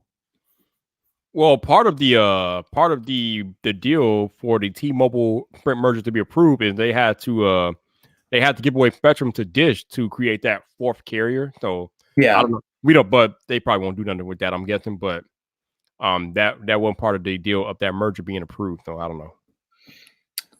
We'll figure it out at some point. They're going to yeah. I don't think it's gonna be a huge deal in the long run. I think it might be a good thing, but not maybe for a couple years. Because like why? Okay, I know the reason for this, but I can't say it. But why would Sprint get the Z Flip and not T-Mobile? You know, if they're merging, still getting carrier exclusive, it doesn't make sense. I know why T-Mobile doesn't have it. I promise not to say. But, you know, it's weird. They're still, even though they're definitely merging, they're still acting as two separate companies, and it's kind of creating a weird issue. I will say that the T-Mobile Sprint merger has to be the greatest happening in the event of a Sprint customer's life like ever. Okay, Sprint customers' lives can't be that great. They're using Sprint. But again, this merger is the best thing to ever happen to a Sprint customer. Like it's like it's Christmas over at Sprint right now. It's literally Christmas. Oh yeah, I know Brandon Lee. I think he's happy about it. No, wait, I don't think he's happy about it because he's had Sprint for a while and he's like on the best value plan you can get.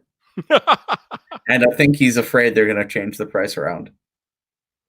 I mean, maybe, but he'll get better coverage on his phone. I like Visible.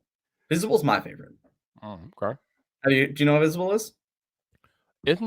Aren't they like a subsidiary or something of Verizon or something like that? Yeah, it's a Verizon NVMO, $40 a month, unlimited everything. Okay. Unlimited speeds, everything on Verizon's network. Like, it's good. Yeah. $40 a month. I'm sorry. I rock with Verizon. I need my phone to work. So I just rock with Verizon. You get what you pay for. They're expensive as hell, but my stuff works everywhere, so I just roll with it. Yeah. Yeah. My dad is AT&T. They charge him $180 a month for one line. Oh, wow. Yeah, he's getting off of that immediately. Yeah. He thought that was normal. That's not normal, no. No, it was normal for unlimited everything maybe 10 years ago. Yeah, I don't know. That's nuts. Let's see what else is going on. Yeah. So, you know, I'm trying to get him off that, switch everyone over to Verizon. Mostly because of Verizon. Yeah, no, I like Verizon. Good move. So the last thing I had on my list to talk about was the possible name of the iPhone 9. Obviously, it will not be called the iPhone 9 because that will just be terrible marketing, and Apple doesn't really do terrible marketing. So it will not be called the iPhone 9. I don't really think it'll be called the iPhone SE2 just because I don't think they want to it would almost seem to me that like that would be going backwards, and I don't believe Apple wants to go backwards. John Prosser leaked a possible name, which makes a lot of sense to me, and that is that the iPhone 9 will actually just be called iPhone. And that definitely makes a lot of sense to me. I mean, you really can't go wrong with calling it iPhone. I don't know how you feel about that, Max, but I think that will be a good move for them. I can see it. Maybe iPhone 11 Lite? iPhone 11R?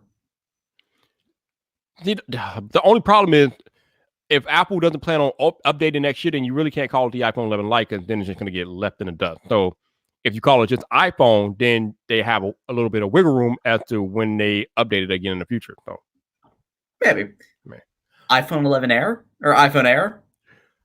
Maybe. Now that you can do that, that's doable. You have the iPhone 11, iPhone 11 Pro, so like then iPhone 11 Air. I could see it. Or no, not iPhone 11, just iPhone Air. Yeah, iPhone Air. I could see it. Yeah, you can't put a number on it, but yeah, that's doable. Yeah, because then they can upgrade that every couple of years, and it matches all their other product lines. You got the MacBook Air, iPad Air, iPhone Air. I can see it. Mm-hmm. So somebody talked about in the chat, it's about two phones talking about Mint Mobile, which is actually owned by Ryan Reynolds, which is kind of crazy. But I heard somebody complaining about Mint Mobile because You don't get unlimited data, and you even get charged for text messaging. They actually consider that to be data. So when you're considering data use for Mint Mobile, sending text messages they consider data. So yeah, somebody said that's not a good deal to I seem. So think their prices are like $35 for 12 gigs of storage or 12 gigs of data. Which, if you know anything about phone service, is pretty terrible. I would run through 12 gigs in a day probably. It's $15 for 3 gigs. What? Okay, no. Let me just make sure. 25. Okay, so $25. Oh no, sorry. It's $25 for 12 gigs of data for the first 3 months. Okay. After that, $45. That would never work. That would never work for me. $45 a month for 12 gigs of data. Yeah, no, thank you. Trent says I want an iPhone. Which one? The iPhone. Which one, sir? The iPhone. Right? Hey, but like I said, that I mean, like back then you can go iPhone Air maybe, but yeah. Like I said, you can't really put a number on it because that would just be backwards. Yeah, I think iPhone Air is probably their best bet. Yeah, sounds like the best bet. Well, we'll see in March 31st. That was the date. Yep, that is the proposed date. Okay, so Scott says no, Mint includes unlimited text and calls. Okay. No, it is unlimited text, not MMS. The MMS and data. Okay, yep. Okay, that makes sense. Okay. And yeah, when people when Greg said, Viper, how much data do you use a month? More than 12 gigs on my phone, I'm guessing. I watch YouTube on my phone. I watch videos on my phone, man. Wait, do you have the Verizon plan that caps you at like 1080p? They cap me what? Is it? Do they cap data quality or video quality? Probably, but I don't. I think they cap it at 1080p. Oh yeah. Actually, no. I think the phone. I think they cap it 720p. I think or something like that. Oh, T-Mobile's 720p, and it's T-Mobile's 480p. Yeah, Verizon capped the phones at 720 and the tablets at 1080. I think or something like that. It doesn't really matter because most of the time I'm at home on my Wi-Fi, but when I'm out, then that might come into play. But yeah, it is what it is. Yeah. But as far as how much data I use a month on my phone, I don't know, but I'm pretty sure more than 12 gigs. Probably a lot more than that. I'm usually about 55 gigs a month. Whew, yeah. So I need my data. And like I said, I need my data to work everywhere I go. And Verizon does that for me. So I rock with Verizon. Oh yeah. Now Verizon's pretty good. I mean, my only issue with Verizon is you can't activate it on Chinese phones. Okay. And those are fun phones, especially because I have to review them. So basically, I would need T-Mobile still because they're the only carrier you can really use on those phones. So Greg wants me to check my he wanted me to check my data using my iPhone is telling me for the current period I have used 178 gigabytes of data. Oh my god. Let me check mine. Really. But I got my phone repaired. But the thing about that is out of that 178 gigabytes of data, most of it is on my home Wi-Fi, I'm pretty sure. So I don't even know if that wouldn't count. Does it separate them? I don't. Well, the iPhone doesn't separate. No, cellular data for me during the current period, 65.5 gigs. Oh, you know what? Never mind. It does say cellular data. I'm dumb. No. Never mind. Yeah, so apparently I'm using 178 gigabytes of cellular data. So yeah, 12 gigabytes will not work for you, boy. No. So I've used 12 gigabytes just on Twitter. Right. I need my Twitter, right? We own Twitter back. We own Twitter. You know, I need my data. Ooh, yeah. I need my unlimited data. So you came back for my unlimited data. You came back for that. Oh yeah, no, unlimited data are bust. So actually, I went through all my laundry list of stuff I wanted to talk about tonight. So now we're just gonna have a free for all because I don't have anything else. You know what I like about Samsung Mac? They don't have a stick up there behind like Apple does. When you pre-order an iPhone, you will not get it until that iPhone release date. Apple will never allow the carriers to release the iPhones early. Samsung doesn't give a damn. Samsung will give you the phone a whole week before release day, and the carriers they're not quite that way. But I will probably you'll get it Wednesday before the Friday. Yeah, I was gonna say I will probably have my phone at least 2 days before the actual release date. Yeah, it's always Samsung, Wednesday. Always every carrier, Samsung, Wednesday. Yeah, because Samsung does not care, and I love that they don't care. I don't know why Apple has such a stick up their ass about this. I don't understand it. It doesn't really make much sense to me. But Apple is like uber strict about that. Samsung, they don't care, and I love that they don't care. Just ship me the phone, and I get it when I get it, and we'll go from there. So like Max said, probably March 4th, I'll have the phone, and yeah. Even though I think even on Samsung's website it says they'll ship by the 4th or something like that. So yeah, you'll get it by the 6th. Yeah. So I like that Samsung doesn't care when their customer gets the phone. Like they're just like give them the phone already. Just don't hold them back to a street date. Just give them the phone. Give them. So what else is going on in the Sorry, world? I'm helping troubleshoot everything Apple Pro's videos. Sure. He's doing S20. He managed to buy an S20 Ultra already. Of course he did. So I'm trying to help him compare it in a fair manner since he doesn't know how to use Samsung phones. You know what? While you're over there, let our buddy Phil know that he's always welcome to come hop on Friday nights if he wants. I will. I've been trying to get him to do a couple other like podcasts and stuff, but he seems very against it for some reason. I'm not sure. Well, yeah, I don't know. Some creators have told me that they are not comfortable live streaming, which is I guess that's the thing. I can see it. Some people are afraid what they'll say. Editing helps. Yeah, I don't know. It's interesting. But yeah, I talked to people like Amanda Woodley and Detroit Borg about coming on, and they like they don't really do the live stream thing. I'm like, okay. I mean, it kind of perplexes me because I'm like, you can turn on a camera and talk into a camera and do video, but you can't do live stream. But I mean, I understand it because you have no control over what happens in a live stream, like or very little control, I should say. When you're editing, you have all the control in the world, but when you turn on the camera and go live, any and everything can happen when you're live streaming. So I understand. Yeah, I like live streams. Just gotta roll with the punches. You say something wrong, fix it, or forever suffer. Pretty much, yeah. I mean, you gotta be careful. That's all. You gotta be careful. You gotta be careful. Oh yeah, it's live streams are fun though because then you're gonna interact with your audience. Exactly. That's why I love live streaming so much because I can interact with my audience in real time. I mean, I don't know if creators understand the value of interacting with their audience in real time. It's really amazing. Twitch streamers get it. Oh yeah. Oh, absolutely. Yes.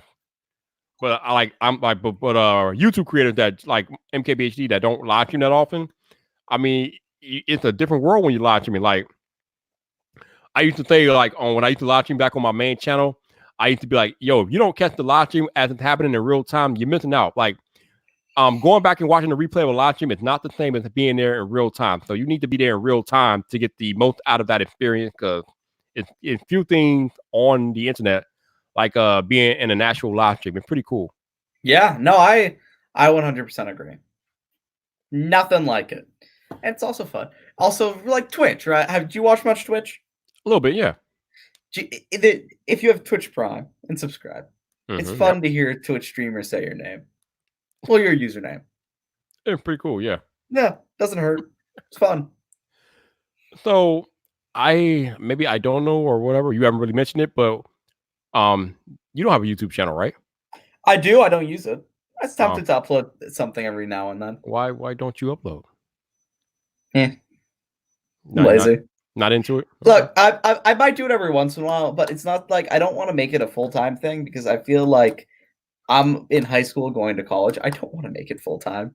Yeah. Okay. I won't have enough time to be able to do it to a standard I want. So I'd rather just not do it for the time being. No, but every once in a while, I might do something. I completely understand that, and it's funny because I was talking about the comment that Ninja made on Twitter the other day. I think that was yesterday. That was a stupid comment. Okay? So a lot of people were reacting the same way you were reacting. They're saying I'm a gamer. I'm allowed to say that. So a lot of people are reacting the way that you're reacting, saying that it's a stupid comment, and I am on the mindset like he's a competitive gamer at the top of his field. What do you expect him to say? Like, what do you want from him? Here's the thing. So he's talking from a gaming perspective to people that aren't always like that. He's right. Not for most people. Right. Correct. He's right for other professionals. Correct. Yeah. Sure. But he's not talking to professionals. He's talking to like million normal people. That's why I think it's stupid. But I mean, okay, but from if it's like me and you and we're not gamers, we're not professional gamers, then yeah, we might think it's stupid. But if you are him and you're in that mindset and you try to be the best that you can be, then it's not that stupid. Like any professional athlete at the top of their field is going to say the exact same thing. Has Kobe Bryant not said that before? Has LeBron James not said that before? Has Dale Earnhardt Jr. or any other top athlete in their field not said something similar? So I don't think it's that much agree with you different. about that. I just some of the reactions to it was stupid. Someone from Android Central said it makes gaming inaccessible. That That was doing it. stupid. That That was really stupid. Yeah, that's crazy. No, gaming is what. Look, you play for fun, or you play competitively. If you want to be competitive and you're playing for fun, then don't treat it like it's fun. Treat it competitive. Exactly. If you're treating it too competitive and want to do it for fun, just don't care. I mean, I am not a professional YouTuber, but I am trying to become a full-time content creator. I think it was last week or the week before last, I posted a clip of me trying to say a line on Twitter, and I got mad because I kept fumbling my words. I was like, I don't get frustrated. But that's basically what it is, though. You know, when you are in a professional, when you're trying to get better at your craft, and you're trying to be the best possible version of yourself, and you really care about what you do, you are going to get upset. You are going to get frustrated when you are not reaching the level that you think you can reach. What he said to me is perfectly normal, especially for a person in his position. Like I said, I posted a clip of me on Twitter getting mad because I couldn't get out of line on my video. But I'm not even a professional. I make money, but I don't make I make pennies on YouTube compared to what Ninja's making. But that is a competitive gamer at the height of his power telling you guys that if you want to get to that level, you gotta care about how you do it, and you have to strive to be better. And people just took it and twisted it, and they just went crazy with it. And I'm just it maybe I think I put another quote on Twitter to the extent of the same people that are criticizing a multi-millionaire professional gamer are the same people that are wondering why they can't be in this position. Like, I saw that. Yeah, I agree. Think about that. Everybody that's criticizing him are wishing or wondering why they can't be in his position. And because you're criticizing that quote, which makes perfect sense to me, but since you're not in his sphere, you think it's dumb. But actually, it's not dumb. It's real life.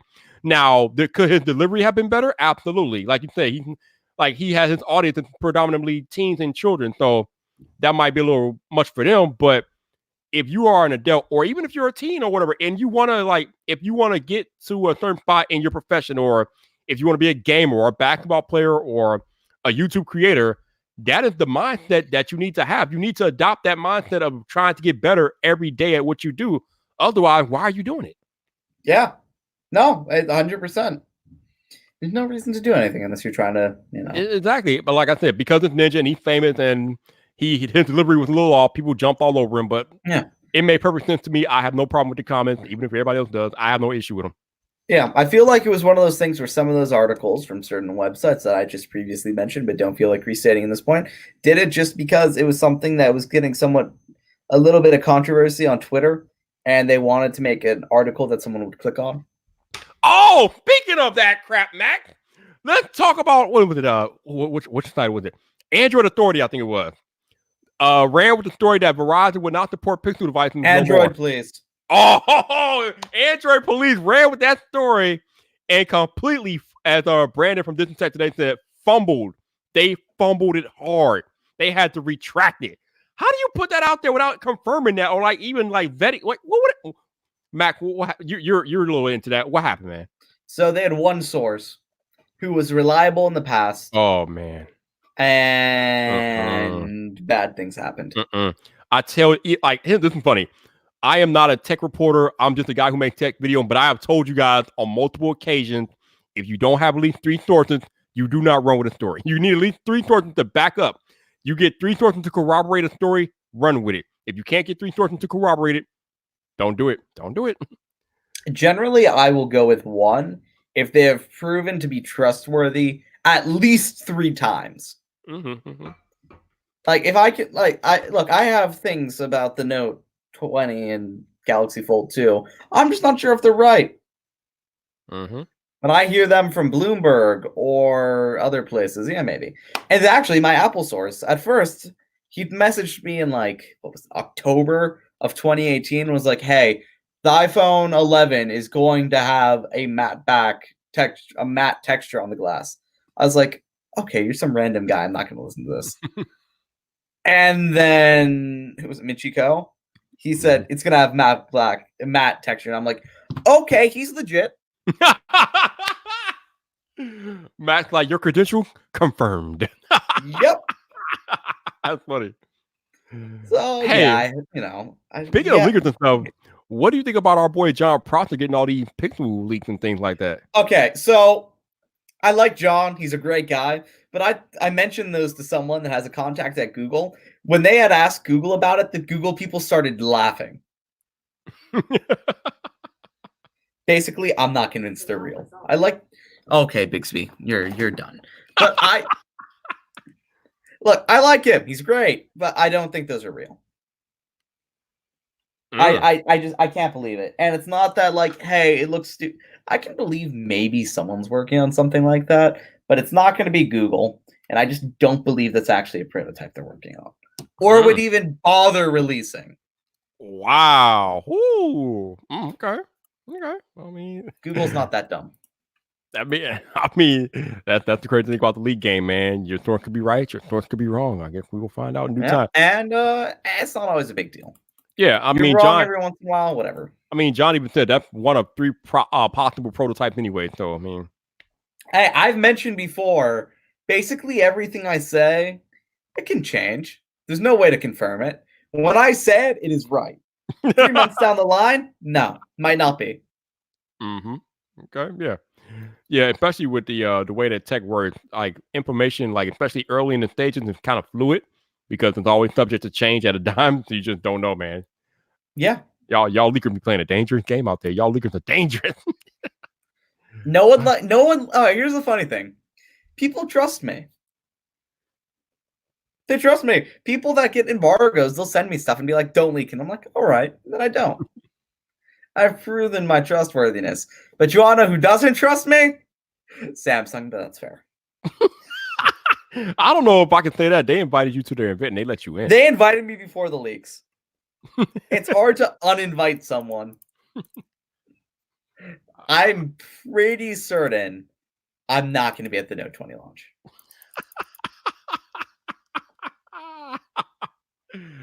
I don't know, man. I don't know. I mean, I think people look to you for pretty hardcore Samsung info, so I don't think they can ignore that. And that's why it's stupid I didn't get a review unit. Oh, like, I was saying, like, I am the person you want to give a review unit to. I will answer the questions no one else can answer because they don't know how to answer them. See, but here's the thing, though. That's probably the reason why you didn't get a review unit, because you would answer the questions that nobody will answer. And that's true. It's Samsung also doesn't want that. It's also probably because it's like rewarding bad behavior or something like that. rewarding bad behavior.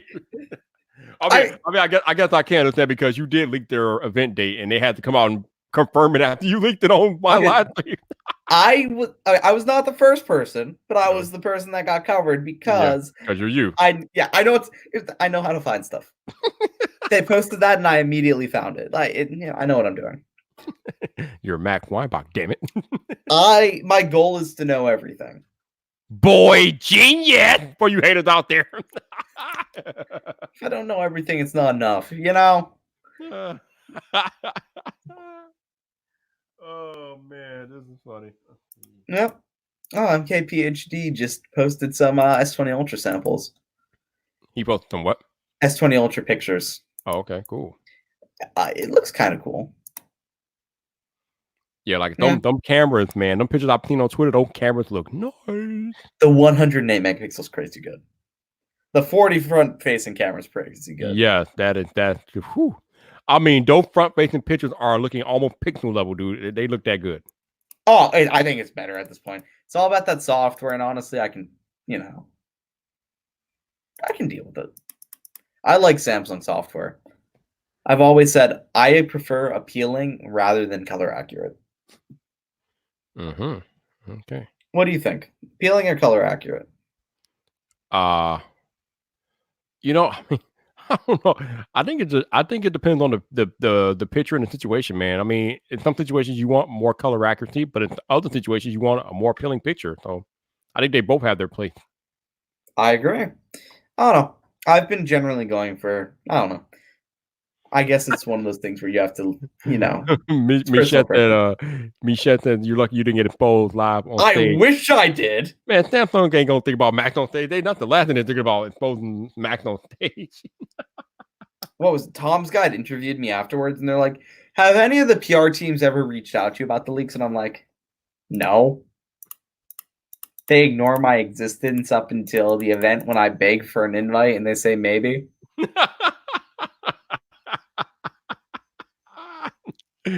I'll still find it hilarious that you leaked the Unpacked event date, and they had to come out and confirm it because you leaked it. I mean, to be fair, they were going to announce it on Monday, but I leaked it Friday. And then they announced it on Saturday. Yeah. They had to move their timetable. They pushed it up 2 days. They had to push up their timetable because the Weinbach kids just can't stay out of her damn. To be fair, it was really funny. I enjoyed it a lot. I know you did. I know. What'd you do? What'd you do? Companies hate me. I don't care. It's fun. Oh God. Oh man. I mean, but it's like you when you were on the podcast, it's like we talked about, leaks are inevitable, man. I mean, at this point, you either go with them or stay off the internet because they're coming regardless whether you like it or not. Leaks are here to stay. They're not going anywhere. What I also said during that PC Mag interview, leaks are good. They give you something to look forward to. Let's say you have a surprise, right? You know nothing about the phone. You know they're announcing a phone. Why do you care? You don't. It's just another phone coming out. With leaks, on the other hand, you know the phone's going to have a crazy camera and all this stuff, and you want to see it. You know? It gives you a chance to see what you've been looking at. You hear it and you want to see it. Otherwise, it's what? Oh, yeah, Samsung's launching another phone. Who cares? All right, so I think we talked about this on the podcast, but what do you say to the people who keep track of your leaks and they expect companies to come with these features, but then when we get to the event and the company doesn't come with that particular feature that you leaked, and then they end up being mad at the company? I mean, what do you think about that? Okay, so there's one feature I will mention. That was Director's View. Yeah, it's a good thing they got rid of it.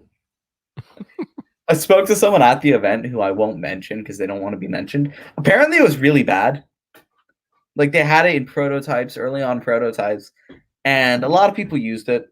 It was really bad, so they removed it. I mean, but I guess my question is, do you feel some sense of responsibility when you leak something that you think to be true, and then the company doesn't deliver on your leak at the event, and then people are mad at the company, or maybe they're mad at you because the feature didn't come to life? No one's called me on anything. Not worried about it. A couple things have happened. Look, it is what it is, I guess. If they're mad at the company, that's wrong. Leaks aren't always right, and they should know that when they get into it. If they're mad at me, that's fair. Yeah. I mean, I think most people worth their brain understand that leaks are just that. They're leaks and they're rumors. Like, nothing that is leaked or whatever is gonna be official unless it's leaked by Google. Then it's pretty much official because that's Google. But if it's accurate as Max Weinbach is, until Samsung makes that feature or whatever official, you probably should take it with a grain of salt. I mean, it is what it is. You can't. No one's always 100%. That is correct. Nobody's always 100%. Oh, by the way, this is random, but this is in the San Francisco airport. They only sell these bottles of water, which are aluminum bottles, so they don't have any plastic, and they're reusable. Nice. So yeah, I like it a lot. It's a good system. How much are they? $4. Oh, that's pretty nice. Which for airport water, not bad. Not bad at all, right? And it's a really nice reusable water bottle. No doubt. All right, so the S20s are on the way. We know that the Note 20s are on the way later on this year. The Galaxy Fold 2 are probably coming. I probably asked you this before, but what are you looking forward to as far as tech go for the rest of the year? Folding things. Folding things. You want to fold all the things, don't you? You just want to fold want that Lenovo foldable. Okay. That looks decent. Yeah. Yeah, that's about it. Folding things. Look, things are stagnant. What's new? New cameras? I don't know, but you're popular.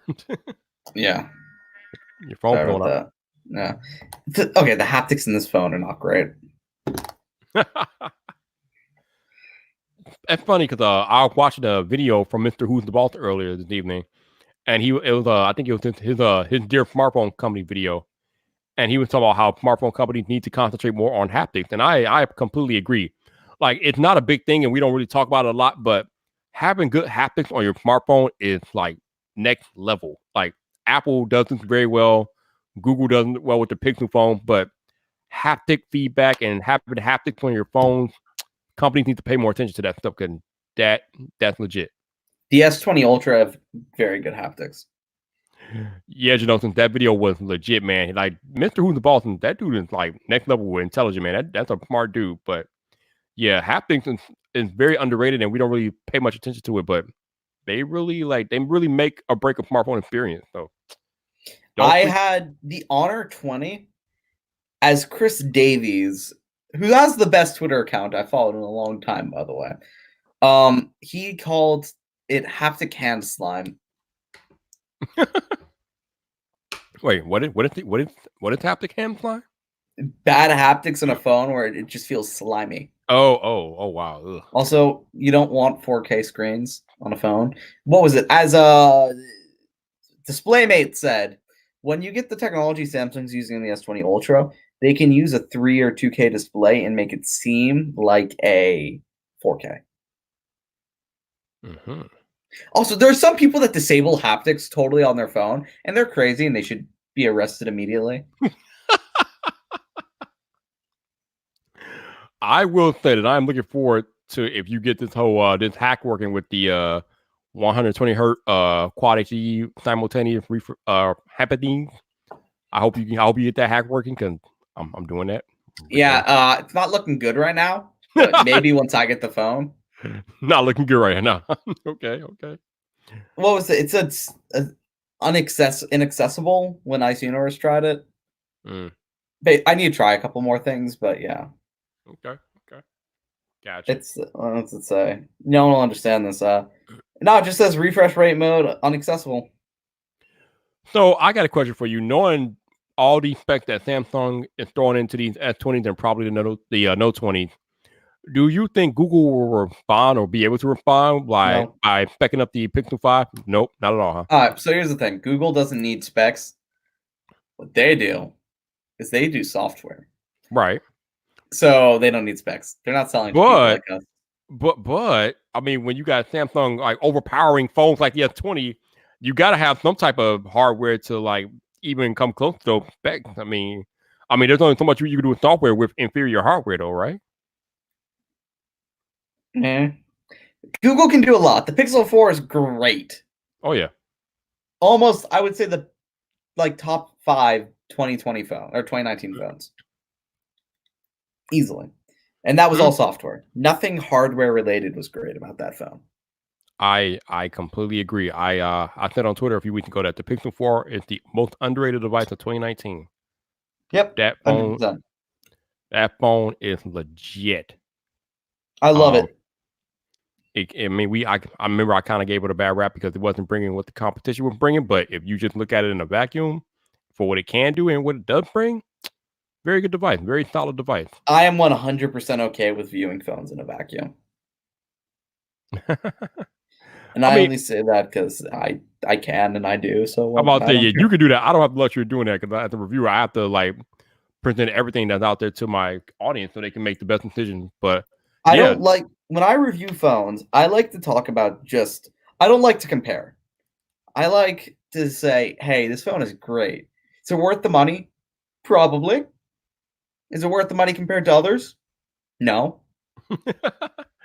I mean, but you kind of have to compare because, like I said, you got to let them know all the options out there. I can talk about the iPhone, but I kind of need to mention that you got the Galaxy devices out there, you got the Pixel device out there. I mean, it's nice for them to know all their options so they can make their own decision at the end of the day. But I agree. No, there are some good reasons for it. I expect, especially for XDA, I expect the audience to know everything already. Oh yeah, that you got a nerd audience, definitely. That's why I'm not worried about like, hey, compare this and this. They'll know. I mean, If they don't, and for the most part, on our audience on YouTube, they're a bunch of nerds too. But there are a lot of regular folk that watch us as well. So we got to let them know. Yeah. So for those of you all that super chatted earlier tonight, thank you for super chatting. Definitely appreciate you guys. Super chats are open. As I tell you guys all the time, if you don't want YouTube taking 30% of your super chat because they take 30% of every super chat, you do have the option of buying me a coffee. If you want to do that, I just hit you with the link in the chat, so you have that option. None of it is required. It does help me out greatly if you choose to do so, but again, it's not required. But yeah, the buy me a coffee link is out there if you guys want me to actually get most of the money and not have YouTube take a chunk of it. Bam, there you go. Shout out to my man Janosin for pasting the stuff in the chat as well. There's the buy me a coffee link. If you guys want to get some of the cool Viper merch, there's that link. And yeah. Thank you for rocking out with me on another Friday night edition of Friday Night Vibe. And thank you to my man Mac here for hopping in with me. I kind of asked him last minute, but he was gracious enough to give me some time tonight. So no doubt. I don't do anything on Friday nights. This was a good change of pace. I appreciate you. I remember somebody was saying that I needed to get you back on after the devices were made official. I'm like, yeah, I need to do that. So glad we did this. I'm excited, man. Man. All these damn reviewers are making these S20 Ultra videos. I'm like, damn, I gotta wait until I get mine. I want it. I know the feeling, especially since I used it already and I'm waiting a lot. Luckily, I was able to get this. I was happy about this one. Can I just say, can I just say that Samsung is savage as hell for that. They savage because Motorola was trying to have this shine. Seriously, Motorola was trying to bring back the RAZR, trying to bring back that nostalgia. Motorola was trying to have their moment in the sun, and then Samsung said, "Nah, fool, no, stand back." Just in one foul swoop, they killed it. Just one move, like back there, just finished the Motorola RAZR. Like better phone, lower price, more features, better battery. I mean, just kick the Motorola RAZR all over the playground, like just completely eliminated it from the discussion. I have not seen anything that's savage in the tech space since Apple debowed OnePlus out of their event slot 2 years ago. Oh, that was really funny. That was craziness. Oh, also, what was it? The turnaround time was insane for the Flip. Announced Tuesday, available Friday. Yeah, that's pretty cool. I wish more company could do it like that, but I understand though. They did it. They were sending out inventory like the week before the event, and that's why the leaks started. Right. Yeah. LeBaron, my man LeBaron said Flossie called the RAZR a fake flex. I'm like, but I've been telling you guys, like when I have my hands on with the RAZR back in December, I told you guys, other than the fact that it folds, it doesn't really bring anything to the table. It's a bad phone. If it wasn't folding, it would be a waste of money. Literally. Like the phone brings something to the table, and now we see that the durability is definitely questionable and suspect. Even Mr. Mobile, who was all gaga, killed it in his review. Yeah, he was. I know he was excited about that one, and he was. I mean, yeah, he was definitely excited. I mean, when I talked to him about it, like back when he was on the podcast, he was giddy. He was excited about the RAZR, and then I watched this review, and you could see the excitement just completely, like, just slowly leave him. And he was like, "Yeah, I can't." I was talking to him about the Flip before I was texting him before the Flip came out, and I was like, the Flip is probably going to destroy the RAZR, and he's like, "Yeah, but the RAZR looks cool," and I'm like, I mean, you're right. It could look cool, but if it can't hold up under normal use and the hinge creaking and the play coming off and the Flip is just kicking it all over the damn playground, I mean, I don't know. Also, this looks huge, but it's not. Okay. Like, look, does this look big to you? Does it look like a big phone? No, like I've seen people put it in their like shirt pockets and everything. Like, yeah. No, but the leaks, everyone had tiny hands in the leaks. Little tiny hand pump. I'm not joking. Their hands were tiny. It looks huge, but it's not. It's like the size of a wallet. My wallet's bigger than the phone. And I think that's what people want. They want that big form factor, but they want to be able to like manipulate it into a smaller factor like that. I think the only main complaint I've heard about that phone is that little secondary display on the outside. People wish it would be a little bigger, but other than that, I like it. I like the size. It's fine. I've literally heard no complaint about that display, about that phone. All right. Well, here's the thing about the secondary display. I haven't used the RAZR full time. Right. So I don't know how the larger display compares. By comparison, that's fine. It does what it needs to do. If I want to do something, I just flip it open and I'm good. That takes all of 5 seconds to flip. You got the frosty Carter wrist action going on. You got the frosty wrist action, like bam. Look, I don't know how to flip it correctly. I see you. Like you can't really going with one hand is hard. Right. Like you have to flip it. No, right. It's literally a flick of the wrist. Boom, bam. Frosty Carter style. Bam. There you go. He has it the best way. Boom, also, I was saying the gap is good. That gap is good. You want the gap because that's where you stick your thumb in. Mm-hmm. Man, I go around in public when I'm not doing anything and I just flick it. I believe you. It gets a lot of looks. I believe you, man. I believe you. No one knows. Everyone's like, "What is that?" Oh, that's right. Greg has the flip too. He said the secondary display is bad, good for checking battery time and music control, but used for anything else. Oh, well, yeah, it wasn't made for anything else. It was made specifically for checking those. Right, like Mac said, that was the whole purpose of it, just to check those items, and that's it. So yeah, I mean, I guess if that's what it set out to do, then that's what it's supposed to do. Like, cool. What did you want it to be like? A full second version of Android, like the Fold? You know. By the way, this display is fine. This display is fine. This is all fine. This is not bad. It's fine. Oh, we got a super chat from Fit Blonde Fitness. Because I know frap can be pricey. Hey, I appreciate you, Mr. Fit Blonde. Appreciate you. Thank you. No doubt. Yeah, Starbucks a little expensive, no doubt. But yeah, I mean, yeah, it's cool that you got a phone that's the size of an S10, but then you can fold it down to a little like pocketable, foldable device. And it's literally the same height as the S20 Ultra. It's as tall as the S20 Ultra. It's funny because Verizon, the only foldable they've come out with so far is the RAZR, and we've seen how they passed on the flip for the RAZR. Huge mistake. Ooh, yeah, that sucks. But I'm just hoping that if the Fold 2 or when the Fold 2 becomes a thing, that Verizon picks up on the Fold 2. Would you upgrade to it? I would find a way. Yes, I would get one. I would figure it out. Because I told y'all, I follow all of you all on Twitter that are going gaga about the Fold 2. Everyone loves it. And everyone loves it. Y'all crazy. John Rettinger bought another one. Actually, let me take that back. I would find a way to get it if it has S Pen support. If it doesn't, then maybe not. Are you an S Pen guy? I'm not really, no. I mean, I like having it, but I don't use it that much. Not really. But I don't care about the S Pen. The thought of that Fold having an S Pen support though, that kind of exciting to me. But yeah, that thing's gonna be expensive. If it's like if it's using ceramic and stainless steel, like you said, that's gonna be expensive. Yeah, I'm not entirely sure about that source. I was trying to figure that one out, but I kind of believe it. Kind of makes sense to me. Yeah, that's gonna be expensive. But yeah, hopefully, whatever happens, Verizon can get it, and then we'll figure it out. But man, at this point, they have to have it after the RAZR failure, and I'm going as far as to say it's a failure. Woo, back bringing out the big F-bomb. Look, failure. I like the Verizon guys. I know they like the RAZR.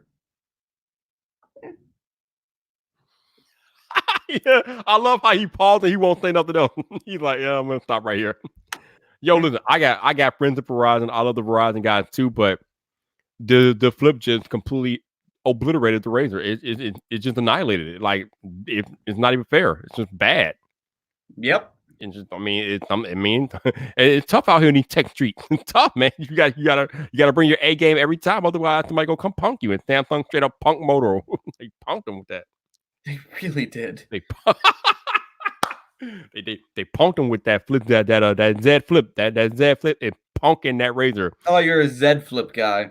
Yeah, I like the Z flip. Yeah, the Z flip, I like that. But I have not seen a video on this platform yet that says that the RAZR is better than the Z flip. Not a single person. Not anybody, and everybody who have both has said that the Z flip just owns the RAZR, owns it completely, utterly. There's not a single advantage the RAZR has. Maybe design, maybe. Yeah, I was gonna say the nostalgia is out. That's about it. Just the nostalgia. After that, it's over with. By the way, this is totally unrelated, but the Surface laptop is the only camera I've used that doesn't make my eyes look gray. That is way random. I kept noticing it because my Mac makes my eyes look gray. This doesn't. It's I weird. will Random. say that I am not seeing your usual boy band hair, so I will give you a clap for that. Yeah. Yeah, we gotta stay away from the boy band hair. Stay away from the boy band hair. No, what are you doing? What are you doing? Stop that! Stop that right now! I don't like it. It just happens. You're fine where you are. Stop it. It kept happening at Unpacked, and I was like, no, stop it.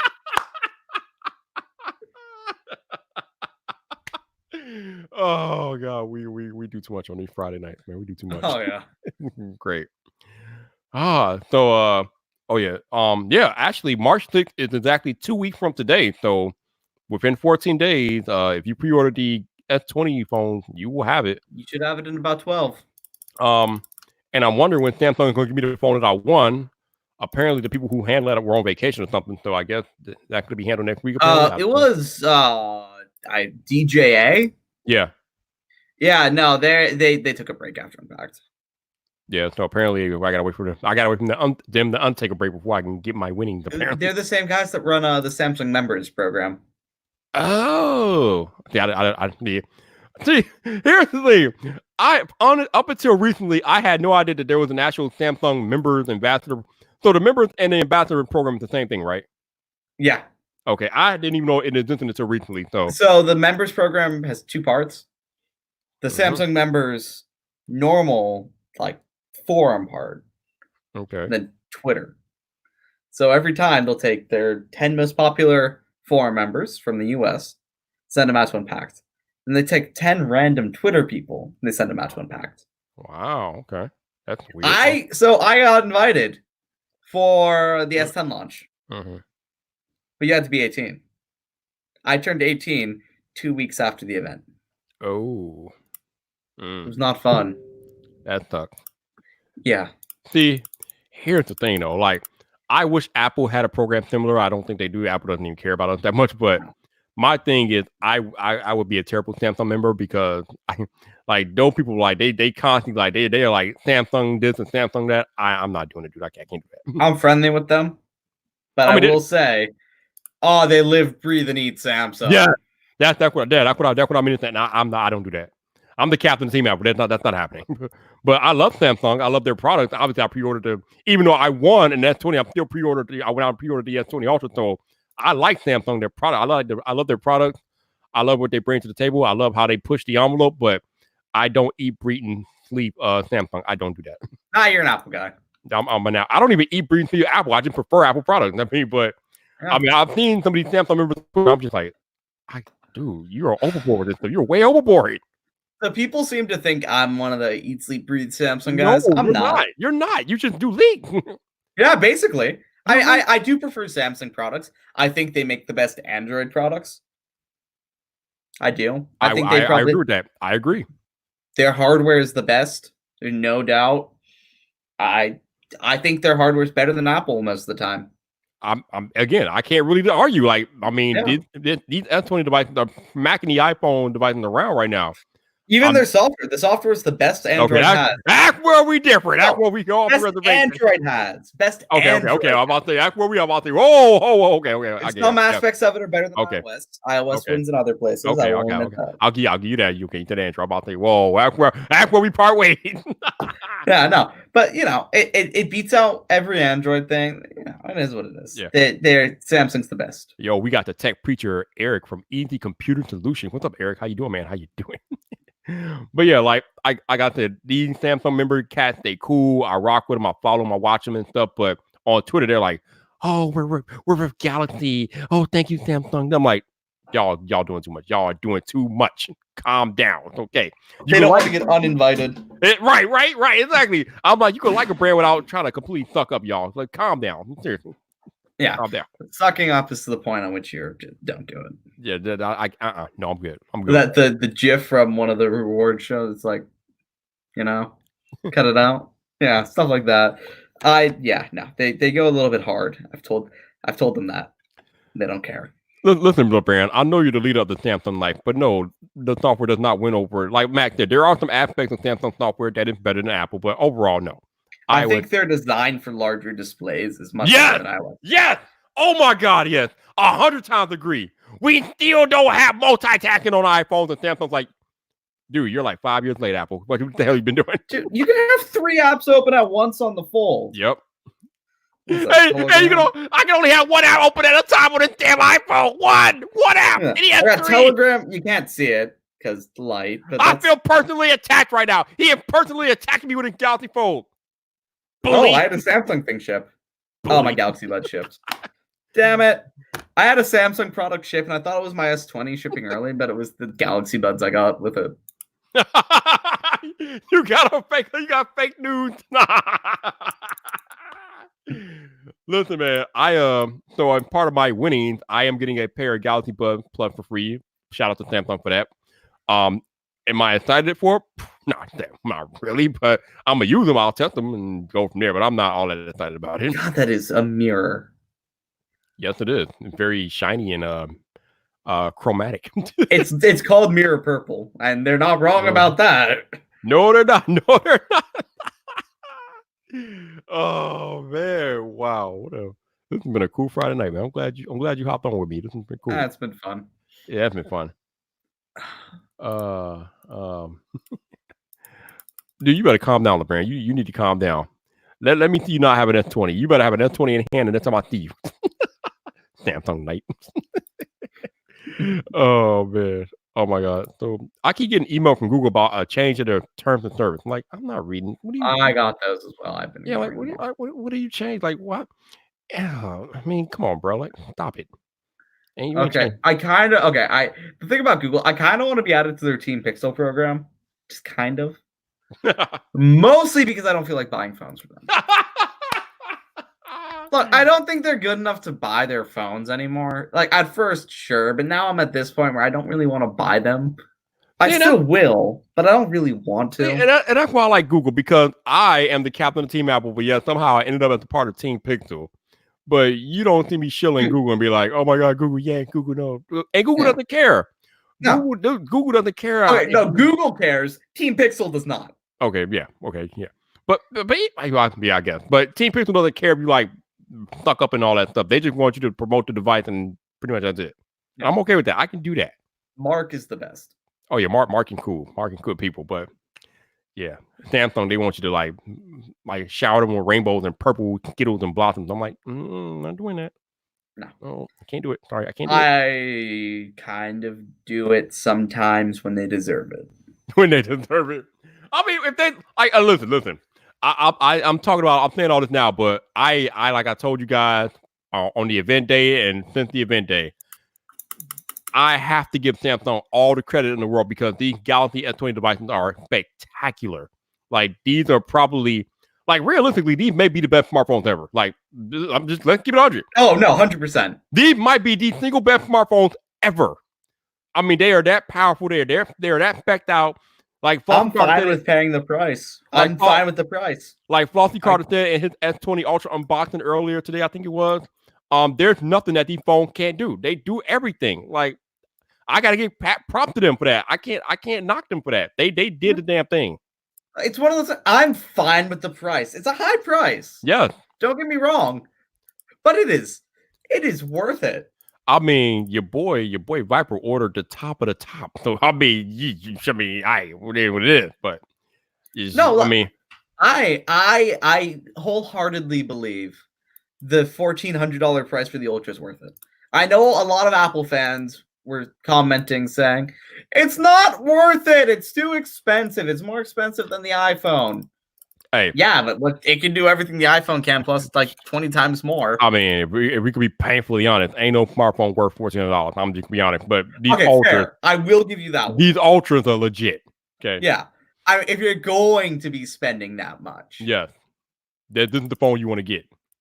This isn't it. Like this. I spent what $1,350 on my iPhone 11 Pro Max. Yeah. Same me. I got the 256 gigs, so I think I probably spent around the same amount. But yeah, extra $40. Sorry, $50. Half the storage. Fine, that's fine. But you get so much more. All right. So Mike Jackson, can you start separating Samsung from Android? No. How do you do that? No. they're married. How do you separate them? I No. mean, as good as these devices are, they run Android. I mean, they run Android 10. Tizen sucks. You don't run Tizen. It's Android. It's You Android. don't separate Samsung from Android. Yeah, When you talk about Android, you talk about Samsung. You don't talk about the basically. Pixel. I mean, yeah. I mean, like Max said. I mean, it's kind of crazy, but when you talk about Android in the United States, you are literally talking about Samsung. I mean, like, no, I mean, the Pixel was nice, but nobody cares about the Pixel that much. I mean, come on now. It is Samsung and then there's everybody else. Samsung is literally the Apple of Android here in the US. Like, come on now. There is no one else. No one else. No one else matters. No, nobody matters. So when we're talking about Android in the US, we're talking about Samsung, literally.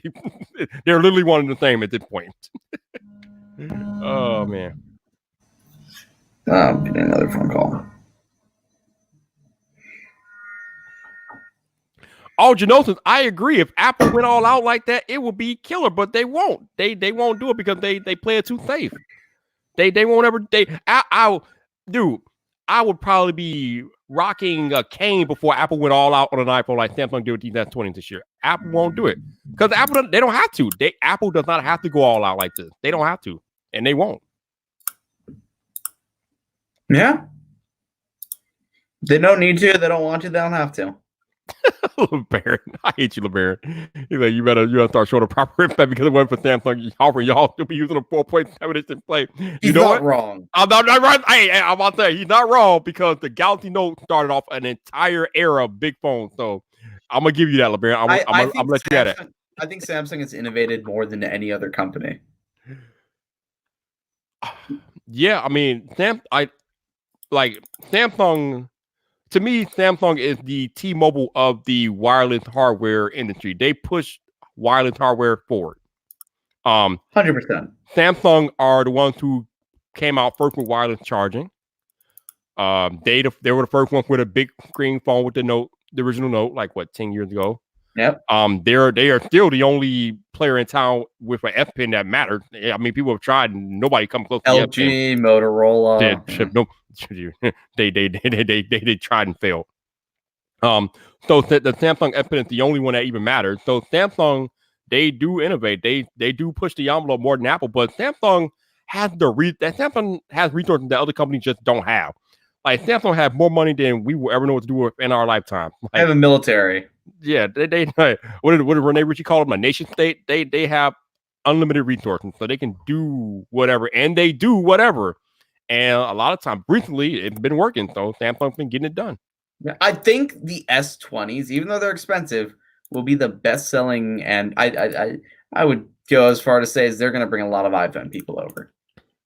Okay, now you might be going too far with that, but I still think they will. I think they'll bring iPhone people over. Yeah, I mean, it's funny because I read an article on BGR, and the guy on there was talking about how the S20 has him considering making that switch. So you might, it will bring some iPhone people over definitely, but I don't think it's going to move that much of a needle. But I mean, some will consider it definitely. But yeah, these S20s, man, we have never seen hardware like these S20s, and as much as I say it's not a hardware game anymore, I mean, you can't help but marvel even still at the hardware. It's just amazing. Like 108 megapixel camera, 40 megapixel front facing camera, 5,000 milliamp hour battery. They got the depth sensor on there. I mean, what? Come on, man. Nothing close. Stop it, y'all. Just stop. Samsung needs to stop it. Just stop it, Samsung. We hear you, Samsung. We hear you. Oh yeah, no, yeah. We hear you, Sammy. We hear you. Like Sammy's like, all right, y'all thought we were playing. We done playing. Samsung like, we done playing. We bringing out the big guns. Watch what we do. Yeah, 100%.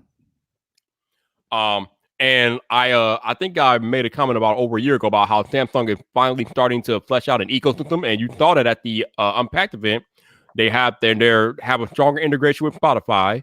They have that their blossoming relationship with Microsoft, and they got other things going on that even though they're using third parties to build out their ecosystem, you can see the beginnings of an ecosystem in place on Samsung. And yo, man, I mean, guys up for them. Oh yeah. Not just LeBaron must have been. Get out of my head, LeBaron. Get out of my head, dude. LeBaron over here to read my mind or something. Oh man, I keep seeing like selfies from the iPhone after the S20 Ultra one, and it just I'll never see a selfie camera the same way. No, I don't know if you paid attention, but I posted the selfie I took with my iPhone when I was wearing my bowls. It made me mad, Mac. It made me mad because the portrait mode on iPhone is so trash. It's been terrible for years. Yes, it has. I don't understand why Apple can't fix it. Why is the edge detection that terrible on iPhones? Like, what is that? Oh, my Lord. And it's on both cameras. It's on the front camera and the back camera. So that tells me it's a software thing. There's something wrong with Apple portrait software. They need to fix it. It's terrible. I'm still convinced Apple's... Okay, and their bokeh, it's not great. Man. I'm just not a fan of Apple's whole, Oh, my God. Oh, boy. Oh, wow. So some dude randomly blocked me on Twitter like a while ago, and he finally unblocked me just to reply to my comments. Why you making people mad, Matt? Why you making me? I think I argued with him about something Apple related. I don't remember. I don't really care. He blocked me. He's dead to me. Yeah, don't block Mac. Don't block Mac. Here's the thing. If anyone ever blocks you, make sure to block them back. Yeah, exactly. But then the problem is, I don't think you can go to their profile once they block you, though, right? You can't view their tweets. But but they're blocked. Private. Right, Evan Blast, for example. Wait a minute, Evan blocked you? Oh yeah. Oh wow. He doesn't like me. I don't really like him. It's fair. Hey, fair game, right? Cool. Yeah. It's cool. I mean, we ain't all got to get along. We don't have to get along. Yeah. Nah. Yeah. And with the line of work that we do, we are all going to run across people that we just don't like and don't like us. It's natural. It's normal. It is what it is. Samsung PR with me, for example. Listen, damn it, you need to calm down. They invited you to an event. You need to chill out. They didn't uninvite me to the event. They didn't invite you, so you need to chill out, and you'll probably be back for the Note launch. I don't think so. I don't know. To get into the Note 10, I had to email them 4 months before the event. 4 months before the event. Okay. Yeah. Whew. Will I do that again? No, I'll DM the guy I know like a couple weeks before. I'd be like, yo, I haven't leaked anything yet. You want to let me in? Matt's like, I know a guy who knows a guy. Let me in. All right, let me in. Stop playing games and let me in. Okay, to be fair, at some point I'm going to have to message them being like, I did all your marketing job for you. Which is, to be fair, I did. I don't know if they will see it that way, but okay. They will not. They will not, no. Also, ooh, yay, my Twitter account has blown up. Well, your Twitter account has been blown up for the past month or so. You've been on a I just looked at my Twitter impressions from the past 28 days. 30 million. I was about to say, you're probably in the millions. Oh, yeah, no, 30 million. I probably shouldn't say this, but 3 times larger than XDA's Twitter account. And how do you even see tweet impressions and all that? If you go to the side panel, it'll say analytics, and you can view it from there. Oh, you gotta do it on the web then, okay. Yeah, or it's analytics.twitter.com. All right, so you said side panel analytics. Okay, let's see. Side panel. Oh, probably more. I don't think the iPad app has it. It's all website. Yeah, I'm on the website. Right. Oh, I have 1.87 million impressions over the past 28 days. Nice. It's not bad. Not bad. Okay. Cool. To be fair, mine was 2 million. No, it was 5 million before the leaks. Yeah. Yeah, and that was at 10,000 followers. That one tweet I tweeted about Instagram CEO kind of blew way the hell up. People were all over that one. Yeah. You know what's funny? If I tweet something that isn't tech related, I get 10 likes. If I tweet a meme, I get 10 likes. If I just say I tweeted Galaxy S20 and I got 600-700 likes. Of course, man. It's that season. You know what it is. You know what time it is. Do you want to see something funny? What's that? I'm gonna tweet Samsung Galaxy Note 20 Ultra. You're gonna tweet some random. No, sorry. I'm just gonna tweet Samsung Galaxy Note 20, right? Mm-hmm. Let's see how many likes that gets really quickly. It's been 2 seconds. We are doing a real time Twitter 3 impressions. Okay. 4 likes. 6 likes. 5 likes. Oh, it went down. Okay. The other part though is that some of that is automated though. Yeah. No, there are people that will automatically like and do whatever with everything. Oh, we got an offer in the chat, Mac. LeBaron wants to know if you want some popcorn. You want to say yes? Sure. You want to say yeah? The dude has like the best popcorn. Okay, so my family owns a popcorn company down in Alabama. Oh! We got a conflict of interest on the live stream tonight. Oh man! No, it's they sell to like movie theaters and stadiums. All the Walmart popcorn that's like from Walmart is private label from the company. Oh, okay. Oh yeah, but LeBaron will hook you up with some gourmet custom flavor popcorn if you want. Oh, that sounds fun. It's good, man. It's like crack, bro. You better be careful. Yeah. It's like crack. Oh, so my top tweet is somebody had tweeted something about the mobile payment system and how Apple Pay was used more than any other payment thing, and I said, yep, but I believe it, but Samsung Pay is still the best. And apparently that tweet got me 42,000 impressions. Damn. By the way, the company is Great Western Products. Great Western Products. All right, so he wants you to hit his Twitter. Hey, LeBaron, why don't you put your Twitter handle in the chat so we can... I've seen his Twitter a bunch. Oh, okay, never mind. I still need to find it because I see every tweet. I read every single tweet. Right? Every tweet, every notification, every reply, everything I see that comes through notifications, I read it. If you comment or like my tweets constantly, I see it. Yeah, that's like a hack to like get people to notice you on Twitter and like all their tweets. Yeah, no. But LeBaron literally showed up as a recommended you might like to follow. Boom. It's almost like the AI is listening to what we do on here. Oh yeah. It's watching us. All the time, man.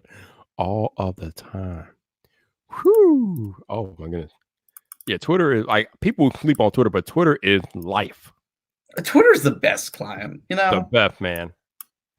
Y'all just don't know how much you can get done on Twitter. Whew, my goodness. Amazing. Okay. Dude. All right, John Prossen's on Twitter calling. He causing trouble to you. He responded to your Galaxy Note 20 tweet. It's already at 40. People are getting tired of my leaks. 41 likes and 13 replies already. 13 replies. What the hell? Everyone's like, "Oh, is it the 160 hertz refresh rate?" Y'all reading comments. Better zoom. Calm down. Matte finish. This is hilarious. I'm sorry. This is funny. I'm just looking at this. This is like he's doing it again. Like he always comes on my live stream. He just starts trouble. I cause chaos. He comes on my live stream just to cause trouble, and I'm just looking at it like I'm an agent of chaos. I'm an enabler, man. I just enable this stuff. I'm like, hey, do your work. Do your work. Oh God, it's too funny. Oh, that's funny. This is funny. Oh man. Ooh, boy. Damn. Wow. Ay, Chihuahua. But yeah, man. Oh God, I just found the best Twitter account. We are officially in smartphone season, and I am ready. Oh, this is great. Oh yeah, no, I'm excited. Because here's the thing. Sorry. What's up? I found a funny Twitter account. Oh, you found a funny. It's called Scary Toilet. Oh Lord. It's called Toilets with Threatening Auras. What in the hell? You're crazy. So actually, you know, I'm pretty sure Prosper's probably watching the stream. He just hasn't said anything all night. He probably watched tonight at some point. He's been in the chat at some point. You just didn't know it. He's always around somewhere. He lurks. He is literally the ninja master at lurking. He lurks. So Prosper, I know you're lurking. What's up, bro? How you doing? Good show today. No doubt. Yeah. Been fun. But yeah, Prosper's watching or doing whatever. But on that note, I think me and Matt have pretty much talked about everything we need to talk about. Anything that we missed, Mac? I think that's been it. Yeah, I think we've been here long enough. I think we're good. For those of y'all watching, thank you for watching tonight. I appreciate you all. Y'all are the best. If you super chatted tonight, thank you for super chatting. I appreciate your support. No doubt, no doubt. Oh, speaking of lurker, say his name and he shall appear. He said, well, he got out. Come on, Prosser. We know that you're out there. We know. We just know. But thank you for the super chat, sir. I appreciate you. Speaking of the devil, say his name 3 times or whatever, and he appeared. But that is John Prosser, baddest man on social media today, and host of Front Page Tech. But yeah, on that note, thank you, Max, for joining me at the last minute. I appreciate you, bro. Always fun talking to you. Me and you have like some of the best conversations. And great. They're always fun. They're always fun. Like I said, if you guys, for those of you super chatted, thank you. If you guys brought me a coffee or whatever, thank you again. I appreciate it. Other than that, I'll probably be back with a video on Sunday. And yeah, strap in, get ready, baby, because smartphone season is back. And here we go. Yeah. Here we go. But until the next time, this your boy Viper, the man about tech. You know where to find me. So come back for more.